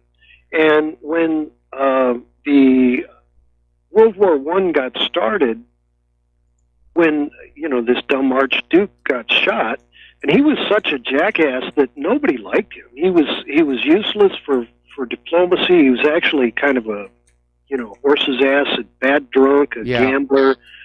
He had a horrible reputation, yet World War I was founded around him, and it didn't make any sense. Well, that was the excuse to launch it. That people wanted the war, they needed an excuse. Something that their population would get behind. I mean, Archduke Ferdinand may have been, politically a dummy, but his population had been convinced to love him. And so his assassination did motivate them to go to war. Well, apparently the currency speculators took advantage of the situation, and they praised a country for a while, and then a couple of weeks later they would curse the same country. So they'd praise a country, curse a country, just in order to bounce the exchange rates. And by doing that, they ended up. Okay, I'm sorry. I'll tell you what. We got to take a break for commercials. Stay on the line. I am going to come back to you after these few words. Aloha, America. Welcome back to the show. We're still talking with David in San Francisco. We're talking about how those with a great deal of money will, if you want, weaponize it against the general public, and it's always been that way. Going on back, to the establishment of usury, it's always about using the money to get more money, and sometimes it's done with very nefarious means. And again, we saw a lot of that in 1929, and we're seeing a lot of it today. And if you look at Wall Street today, it's almost like hardly a day goes by that one of these so-called reliable, trustworthy, responsible institutions of finance is caught in some kind of a shady deal, and nobody goes to prison. I mean, what a racket! What an absolute racket! It has to do with reputations, right? Yes. Like the theory of money is that if you've got a good reputation, you'll make a bunch of money, and if all of a sudden somebody steals your money, does that mean that they have stolen your reputation? Do you lose your reputation once you lose the numbers that are reflected by what you built? And so the concept of money has its real flaw to it in that it's supposed to be a reputation, but in actuality it's not. And that it's bad enough that a nation's money system can be bounced on in the newspapers. A bunch of con artists write a bunch of terrible stories about your country and ruin the currency rate, and then they praise it a few weeks later. And look at Venezuela right now. Aren't they like getting into the hundreds of, the currency exchange rate has gotten to be, I remember when Mexico, it used to be 8 cents per peso. Yes. And I think was at 16.5 it was to the dollar. And there was a point, and I'm thinking it was at the end of Jimmy Carter, when it was 30,000 pesos to the dollar. And I mean, you could have a raise. You're working in Mexico and they raise your salary by 20-fold. That still wasn't enough to deal with a 30,000, increase. And so it was amazing to imagine that people aren't keeping up with the numbers, and then the whole nation's currency gets bounced. Yes. And it's as if the reputation of everybody in that nation gets reduced by how much they bounce it. And so they praise it and they curse it. They praise it and they curse it. And they just, the currency speculators just basically are cashing in on the bouncing. Yeah, and all of the commodities in the world. It's induced. I mean, that's why we have this ongoing cycle of inflation, deflation in this country, because it's like a giant heartbeat that is pumping the real assets, tangible wealth of the American people out of their hands and into the hands of the money junkies. It's rigged. Anyway, listen, David, got to let you go. Hey, good week. Yeah. All right, we're going to let you go. We're going to do station identification. We have another caller waiting on the line, and we will be right back. And aloha, America. Welcome back to our show here, and we're going to go back to the phones to Bill in Wisconsin. Aloha. Welcome to the show. What's on your mind? Well, first of all, I'd like to say aloha, because we are in the process here of getting 15 inches of global warming. Oh, it's my goodness. Coming down like crazy. Trucks are going off the road. It's a real bad situation. So I wish I was in Hawaii, but I'm not. The other thing I would like to say is kudos to Representative Omar. Okay, I hope she sticks to her guns. It'll be a difficult time for her. Yes. But we need more of that. And if it's got to come from a left-wing Democratic congresswoman, so be it. The other thing. Well, hang on a second before you go any further. Before you go any further, the latest word is President Trump is demanding she resign. He's a fraud. He's a fraud. If you had to, I watched his entire State of the Union. I'd like to know who wrote that for him. Sheldon Adelstein. Okay. I'm getting a little sick of Donald Trump, putting somebody like Elliot Abrams in on this situation in Venezuela. Come on. He's a fraud. So, there are a few things that he's done that I think are good, but I think he's deceiving a lot of the American people, and that needs to stop. So the other thing that I'd like to mention is PBS has that program called Finding Your Roots. Yes. And tonight's program is going to go into the roots of Paul Ryan and Tulsi Gabbard. Okay. Now, there's somebody else, I forget who the third one is, but that ought to be an interesting show that people ought to take a look at. If it's true, it'd be interesting to see what their background is. That's all I got. All right. Well, thanks an awful lot, and we're going to let you go here. By the way, President's Day is actually the 18th, for those who are confused by that. Also, one of our listeners sent in that Cross of Gold speech, and it's been posted to the front page of whatreallyhappened.com for those of you who want to learn more about that.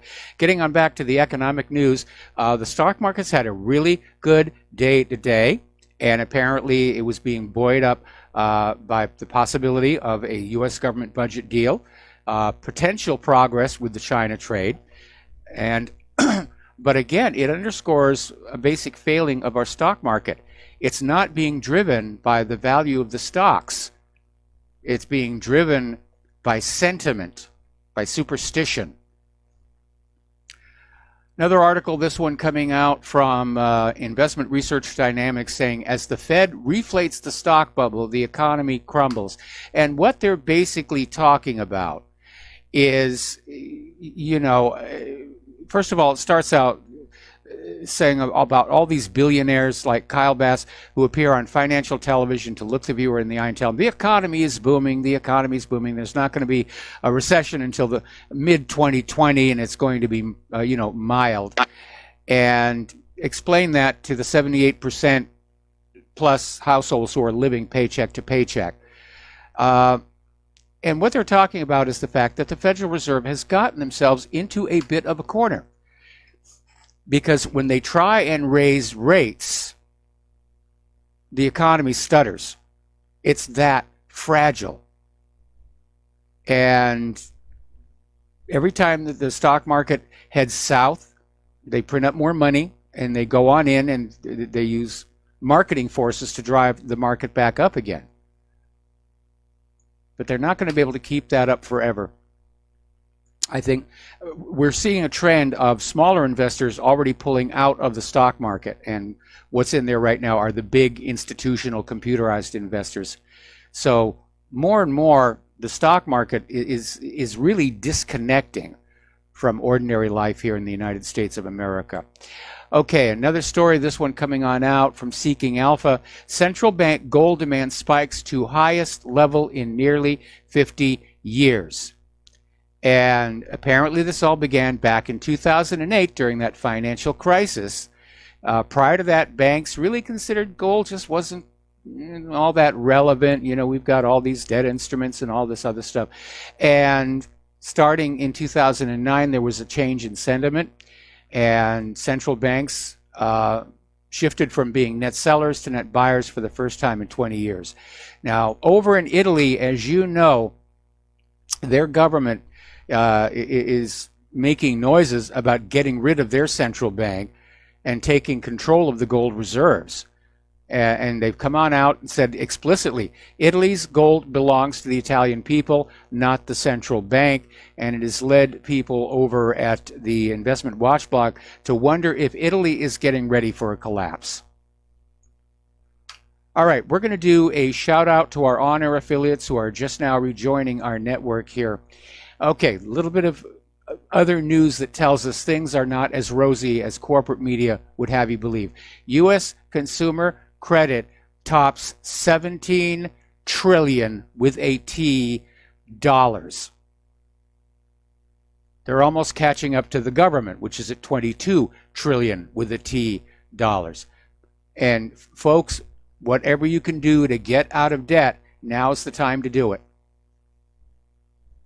Because when the big kaboinga happens, you know, they're going to be coming in, they're going to be seizing houses, they're going to be seizing cars, they're going to be just grabbing assets like crazy, because that's what they do when the currency falls, as that caller was telling us here. Right now, in another red flag for the economy, a record 7 million Americans are 3 months behind on their car payment or more. This is coming out of the Federal Reserve Bank of New York. And this is even more than during the wake of the financial crisis era back in 2009, 2010. Things have actually gotten worse. And I love the way this article is written. It goes on to say, despite the strong economy, many Americans continue to struggle to pay their bills. And people who are 3 months or more behind on their car payments often lose their vehicle, making it even more difficult to get to work. So economists at the New York Fed finished it up by saying, the substantial and growing number of distressed borrowers suggests that not all Americans have benefited from the strong labor market, which to me says there really isn't a strong labor market. It's not there. It's more propaganda. They're concealing the true scale of unemployment, just like they're hiding the true rate of inflation and the true GDP. We have become more soaked in government lies than the former Soviet Union was, and they were masters at it. Anyway, as I mentioned to that caller, 1920s style wealth inequality is back in style. I mean, nobody's wearing flapper dresses and doing the Charleston. But in 1929, before the Wall Street crash unleashed the Great Depression, the top 0.1% richest adult share of total household wealth was close to 25%. And now, of course, the inequality is even worse. So we know what's coming here. Apparently, the market is convinced a Jaguar car, not the cat, bankruptcy is only a matter of time. And this is taking some of the heat off of Tesla and whether it will be profitable and whether or not its model is even viable for the foreseeable future. But apparently, there's a lot of doubt on Jaguar Land Rover Automotive PLC. And again, people just don't have the money. And interestingly enough, Elon Musk even admitted that on the fourth quarter earnings conference call. The demand for the Model 3 is insanely high. The inhibitor is affordability. It's just like people literally don't have the money to buy the car. It's got nothing to do with desire. They just don't have enough money in their bank account. Well, yeah, that exactly is the problem. So, over in the February 3rd issue of the Short Sellers Journal, Tesla's failed business model. And they're commenting about that Tesla Elon Musk quote. And he says it seems odd that he doesn't seem to get the relationship between price and demand. Well, it may be because he himself is insanely rich and he's never had to worry about not having the money for something he desires. Anyway, apparently over at Wells Fargo, their shares fell 2.3%. This happened toward the end of last week, but there was an outage that disrupted the banking system nationwide, and it was the second outage in a week, and apparently customers were unable to access their accounts. Wells Fargo set withdrawal limits of $100 per day at the ATMs, and that is usually an indicator of a liquidity crisis. For those of you who were worrying if Sears was going to go away, well, maybe not yet. A bankruptcy judge has approved Eddie Lampert's $5.2 billion takeover bid for Sears, and basically said, be careful, don't be a cartoon character. And I think the judge's concern is that Eddie Lampert was at the helm when Sears reached the edge of the bankruptcy. But Eddie managed to get together the funding to basically buy up Sears, and maybe he's got some ideas for turning it around. But it would be a shame to see Sears go. We've lost so many other iconic stores. Aides to Donald Trump are saying that the China trade deal deadline is likely to be extended. They're apparently not making the progress that they wanted to make. And it may be that Trump just needs to keep the deal talk alive to buoy stocks in the face of growing calls for an earnings recession. So, a lot of game playing out there here. The United States and the European Union are going to slap yet more sanctions on Russia. And, of course, now that we're with the Mueller collusion report due any minute, it's time for Trump to once again remind the audience that he is not a BFF with Vladimir Putin. Now, I don't know what Mueller's going to come up with that Senate report saying there's nothing there. But again, if Trump is really doing this just to convince the American people that he is not friends with Vladimir Putin, that's not presidential thinking. You don't make those kinds of decisions, which could ultimately provoke a real war, based on your polling data. Anyway. Now, France, their energy company, Total, we talked about them, they're still operating down in Venezuela. And apparently they made a decision to not invest in Israel for reasons it described as complex, despite Israel's growing role as a gas producer, even though much of that gas is coming out of places Israel technically does not own. Israel turned around and screamed that Total is boycotting Israel and demanding that countries where Total is working immediately impose penalties and fines for this very obvious boycott. Now, Total did not say anything about a boycott. They said the issue was complex, and given exactly where Israel is getting the gas that it's selling, it is a complex issue. And Total may not want to find itself in the middle of an erupting war between Israel and Syria. That would be bad for business. Over in Stockholm, Sweden, Apple has run into a bit of a brick wall, and they're throwing a tantrum. They're severing their ties with the Swedish capital. Apparently, the Stockholm City Council vetoed its plans to build a flagship store at a popular historic park. Now, the reason Apple got very angry, and rightly so, the building, which is currently occupied by a restaurant, was already purchased by Apple a few years ago for about $13 million after the previous city council approved the project for the store. And Apple was infuriated, and I understand why they are. Apparently, the company had made several revisions to the project to better fit its historic location. So I imagine that building will be on the market. Amber Rudd is admitting that they pretty much botched the rollout of the universal credit system, and as a result, more people were driven to greater use of food banks and other charities. Now, this whole monthly benefits was supposed to be up and running by April in 2017. Now they're saying it won't be ready till 2023. Now, the monthly benefits were basically made up of 6 other benefits programs rolled together. And because of all the numerous delays and hang-ups, those benefits have stopped. And so when universal credit was first started, recipients had to wait 6 weeks for their first handout. That limit's been cut by a week, but it's absolutely clear that the delays in claimants getting their benefits had meant more were forced to turn to food banks. Everybody's running out of money here. And here's a really good analysis. This came out of Brass Check. Why poor countries stay poor. And they're talking about Venezuela, but they could be talking about any country on earth.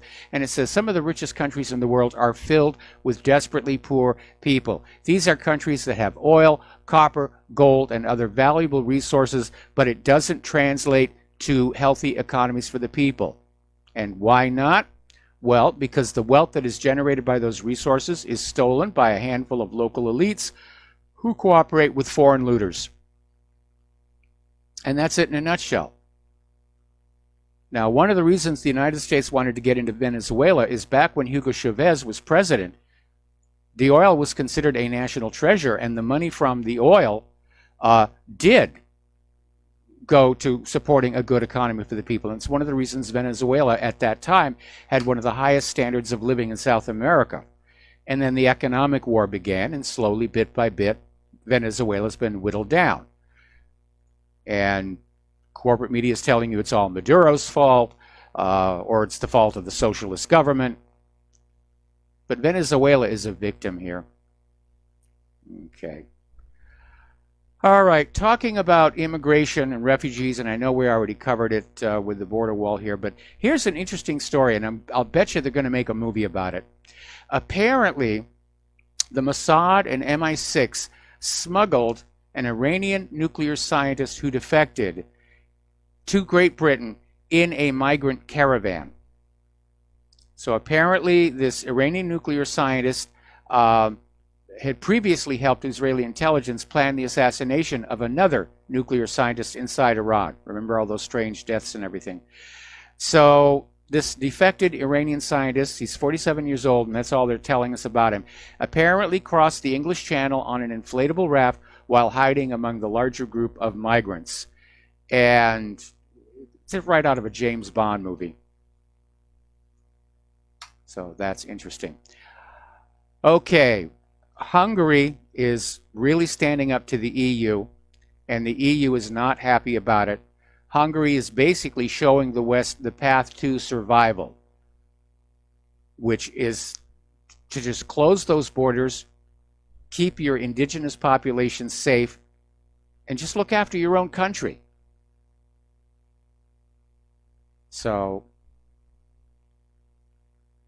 now George Soros is hitting the panic button because he can see, Britain is about to leave, Italy's talking about leaving, several of the EU countries are talking about this thing is over, this party is over. And so George Soros wrote an opinion piece, Europe may be on the cusp of a nightmare, but it's not too late to wake up. And it starts out, Europe is sleepwalking. Oh, we got to take a break for commercials. We'll be right back after this. There we go. All right. As I was saying before the commercial break, George Soros appears to be waking up to the fact that his globalist dreams are starting to crumble. And as you know, this whole idea of these unions, they were going to be, shall we say, the sub-assemblies. He worked to put together the EU first, and then there was going to the North American Union, there was going to be this and thus and such union. Then they would basically glue them all together. But Soros is out there, and he's seeing this pushback. He's seeing Brexit about to happen. He's seeing populist, nationalist politicians sweeping the elections all over Europe. And just the people of Europe saying, enough of this, enough of the open borders, enough of Brussels just meddling in absolutely everything that we do. This is not what we signed up for. Well, as we reported in an earlier story, basically the people of Europe were lied to right from the get-go as to what the real plan was. So Soros wrote this opinion piece out there, basically warning that if the Europeans don't wake up and go back to being loyal members of the European Union, it's going to go the way of the Soviet Union. And so he's clearly upset, and it couldn't happen to a nicer guy. And I resent George Soros because he's not elected by the people. We did not say to George Soros, come on in here and remake the world any way you think it's going to be best. He's a very rich man. He's got a very colorful background, including helping the Nazis round up his fellow Jews. And then he got very rich, literally breaking the Bank of England. And now he's got all these billions and billions of dollars. He's got so much money, just the interest alone is making him richer every single day. And he's giving a lot of it away for his Open Society Foundation, which is his primary instrument of trying to push for a one world global government. And he's now seeing it may not happen. Certainly not in his lifetime. And I'm sure he wanted to have his seat on that golden throne of planet Earth himself at least once. Okay, over at Breitbart, there's a report out where apparently there was actually an offer made by the European Union for a free trade deal exit from the EU. In other words, the EU said, yes, you can Brexit and we will have a free trade deal. The trade will continue. There won't be any disruptions. And Theresa May and her Remainer civil servants apparently secretly sabotaged that offer because all they ever really wanted was Brexit in name only. Theresa May has just betrayed the British voters here. And this is just, it's absolutely outrageous is what it is. Alrighty. Rees-Mogg is responding to rumors of a delay in Brexit by saying that might be something the European Parliament might not want, because if there is a delay, then the British people will vote in the European Parliament elections, and out of anger and frustration, they could have a protest vote for all populist nationalist candidates, and it could cause an EU vote shock. So Brussels is getting into a little bit of a corner there here. Okay. The latest bit of propaganda that's coming on out about Brexit is that pro-Brexit people and Eurosceptics in general, you know, they love Russia. They want to paralyze the EU, and they love Russia. And this report was published by the European Council on Foreign Relations, which is a pro-EU think tank. So, and yes, they get donations from George Soros. So that's the latest spin. If you support independence, you must be a Russian stooge here. Okay, there is a report coming out of the Daily Mail that Theresa May quit this summer. And apparently she's going to basically, as soon as Brexit is over, she's going to step down in order to prevent Boris taking over. So apparently they're floating around the date of March 29th here. Now, China and Britain will be signing a trade deal almost immediately after Brexit. So all this fear-mongering about Britain will be cut off, there'll be no trade, everybody's going to be starving. Not going to happen.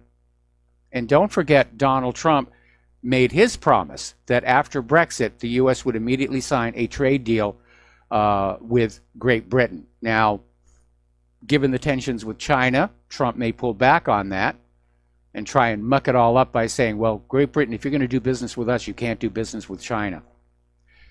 And I'm very alarmed at all this weaponization of trade, because it's just adding to the tensions and frictions. Up in Canada, Canadian PM Justin Trudeau is being investigated for illegally attempting to shield engineering firm SNC Lavalin from criminal fraud and corruption charges involving millions of dollars in bribes to the Libyan government. We'll be back after these few words. And aloha, America. Welcome back to our show here. And up in New York, there's been a very bizarre ramification of the new New York abortion law.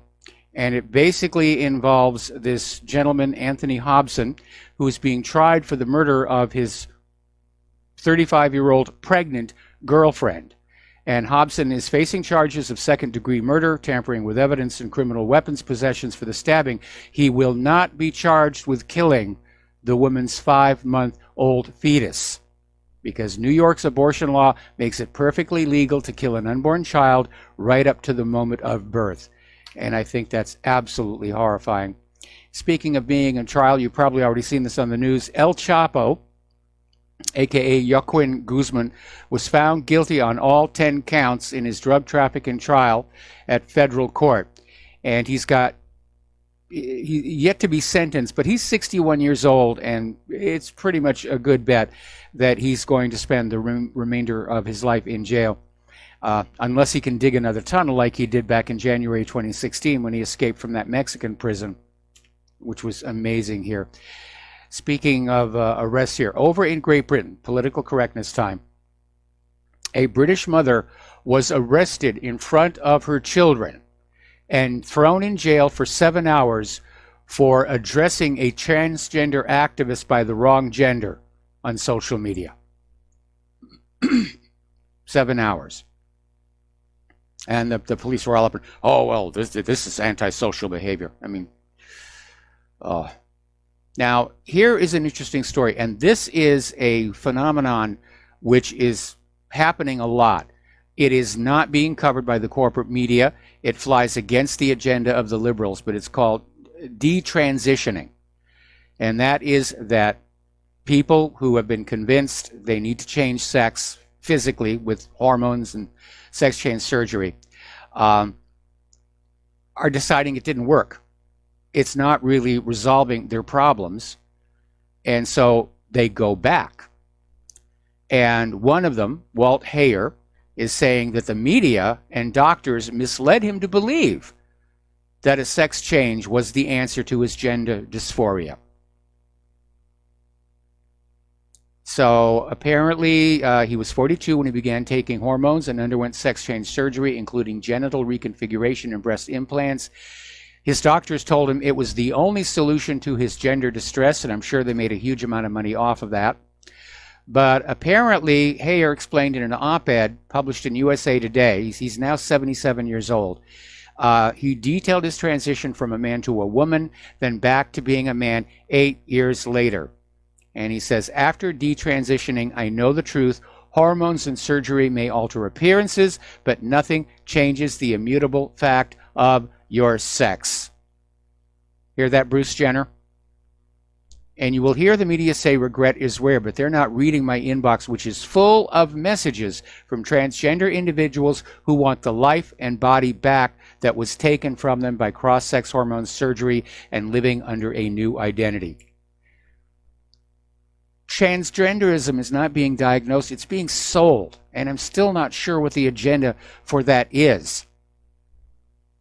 Maybe it's just to make money, to give these people, oh yeah, you're not really a guy, you're really a woman. Hey, well, let's get out your insurance card. We'll whack off the parts you don't need anymore. Over in Oxford University, they're getting ready to overhaul their classics department because men are getting higher scores than women. And so Oxford University is going to redesign its Latin and Greek language department in order to make sure the women are getting the same grades as the men. Well, doesn't that disincentivize achievement? I mean, the whole point of being in a university is to strive for academic excellence, not take it away when it's actually accomplished.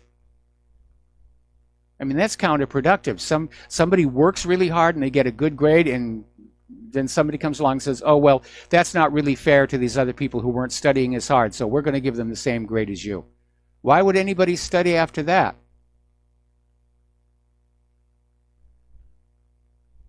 Over at Yale University, the Yale Daily News literally published a guide to destroying white boys' lives using Stasi tactics. And it was just this incredible hate-filled speech by the paper's opinion editor, Isis Davis Marks.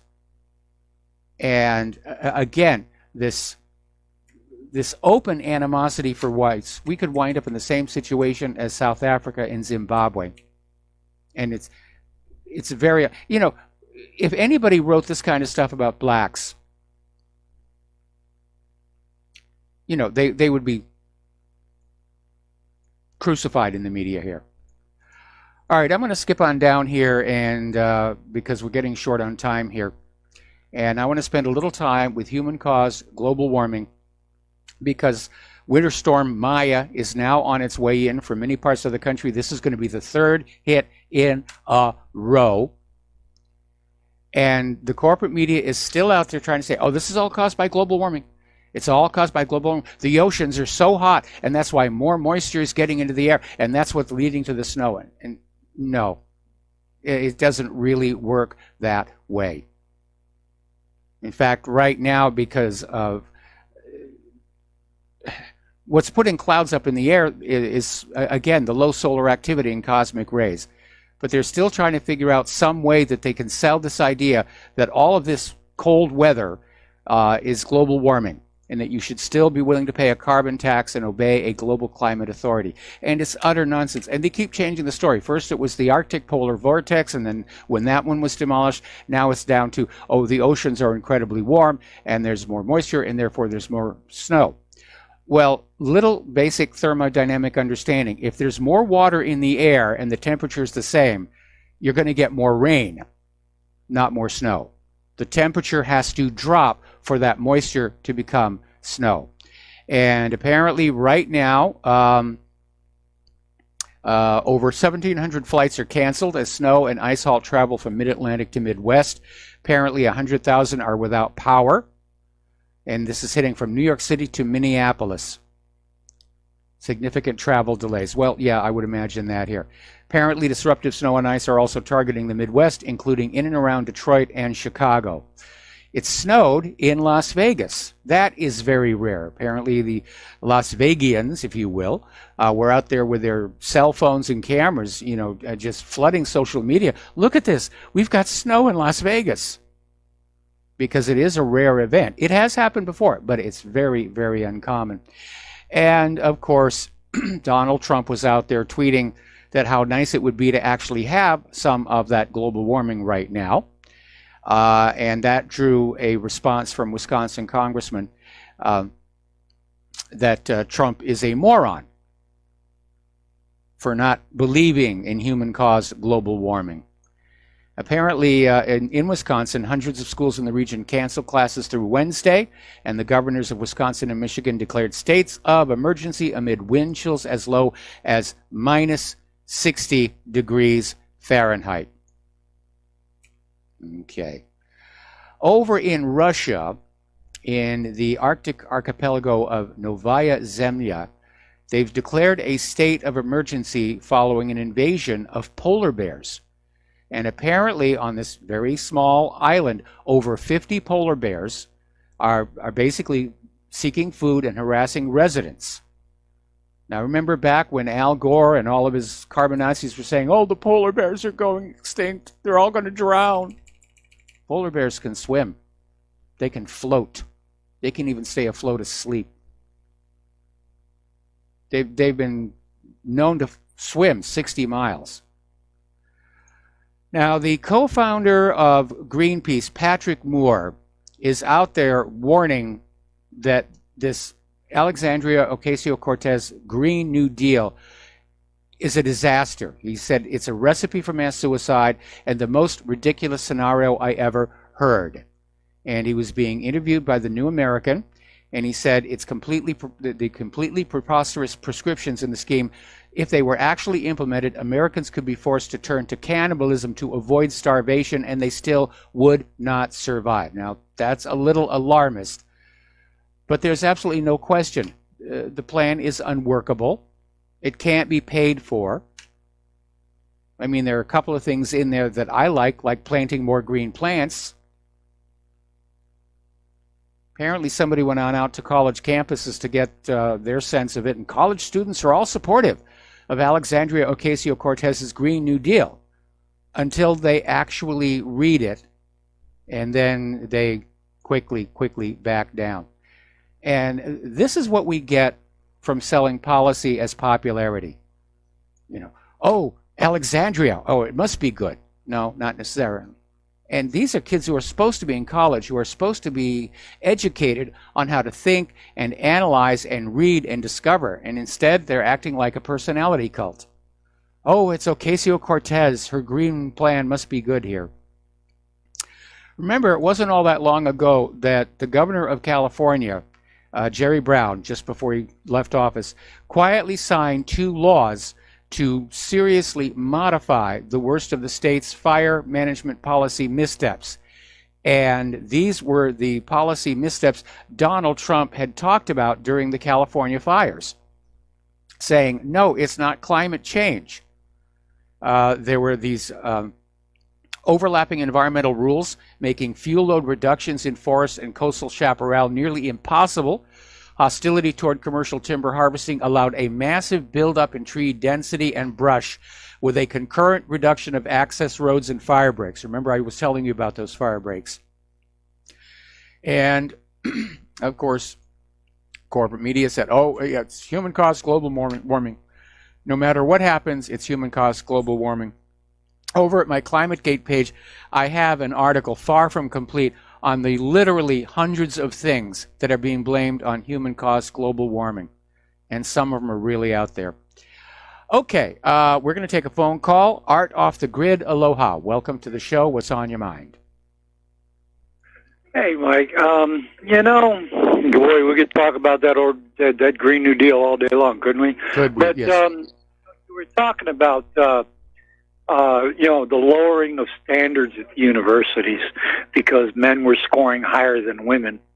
It kind of reminds me, go back, 5-6 years ago, when we first heard the first reports of something like this that I heard came out of Washington State, when the public schools were going to lower the standards for the final exams for testing.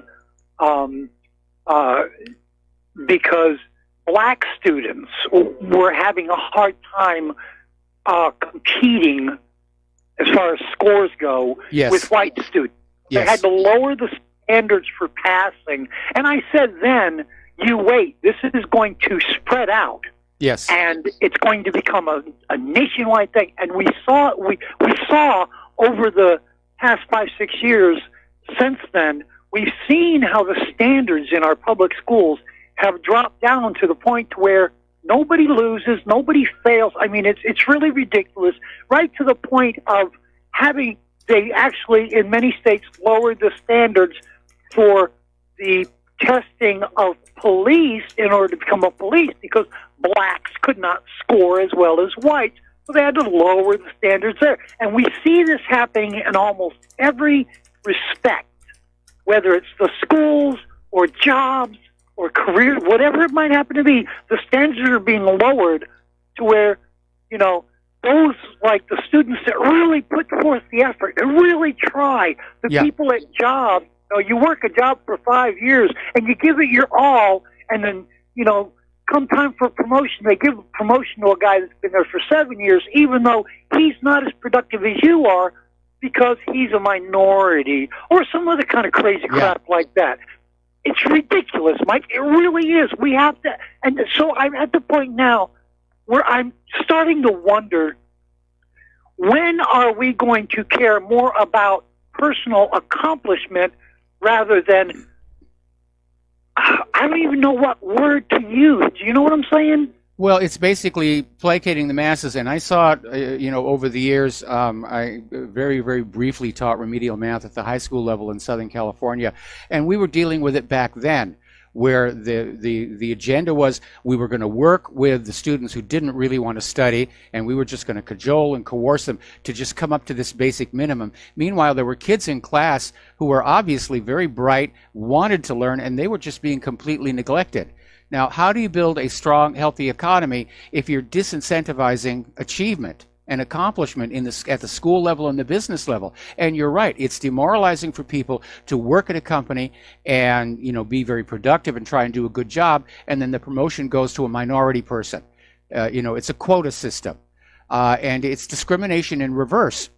But right now in this country, it is impossible to say that some people are just better at certain things than others. It always has been. It goes back to that all men are created equal, which is good politics but bad science. But even back, in the 70s and 80s, there were research studies that came out that said different ethnic groups had different intellectual abilities, and it's racism, you can't do that. And that's when we started getting all the quota systems. And it's, absolutely, it's bad for the country. It's bad for the country because students don't have a good reason to push hard in school. People who are at work, they don't have a good reason to try and do a better job. And so we have shoddy education, we have shoddy businesses, we have shoddy products, and it's part of the reason our empire is in decline. Yeah, it is. And I remember when my nieces and nephews were in school, I've got some, and this is not just because they're my nieces and nephews. This is honesty here. They are very, very bright. And they would come home, they would sit, they would study, they'd put forth the extra effort. They were active in extracurricular activities in school because they really wanted to show that I can do this, And then, when we started seeing the lowering of the standards, I had one of my nieces came to me one day and she said, "Uncle," she said, "it's almost not even worth the effort to do, to really try to achieve anything because I'm not being rewarded for my effort." And I said, "Honey, that's just the way it is nobody cares anymore." And that's why, like you said, even in jobs and businesses, we see such a decline because there's no incentive to, to motivate want to do better. All right, well, listen, Art, I'm going to have to let you go. We got to take a commercial break. Back with the last segment of our program today after these few words. Aloha, America. Welcome back to our show. Last segment of our program today, and getting on back to the issue of education and what direction it's going. Apparently, Christian lawmakers in 6 Republican-controlled state legislatures are pushing for laws that would allow public schools to offer elective classes on the New and Old Testaments. And apparently, President Trump seems to think this is a really good idea, forgetting about that wall of separation between church and state and not showing respect to any one religion over any other. Because if they have elective classes on the Bible, then you're going to have some Muslims coming on up and demanding, well, we've got to have elective classes on Islam. And if it goes to the Supreme Court would say, yeah, it's all or nothing. That's the way it's supposed to work here.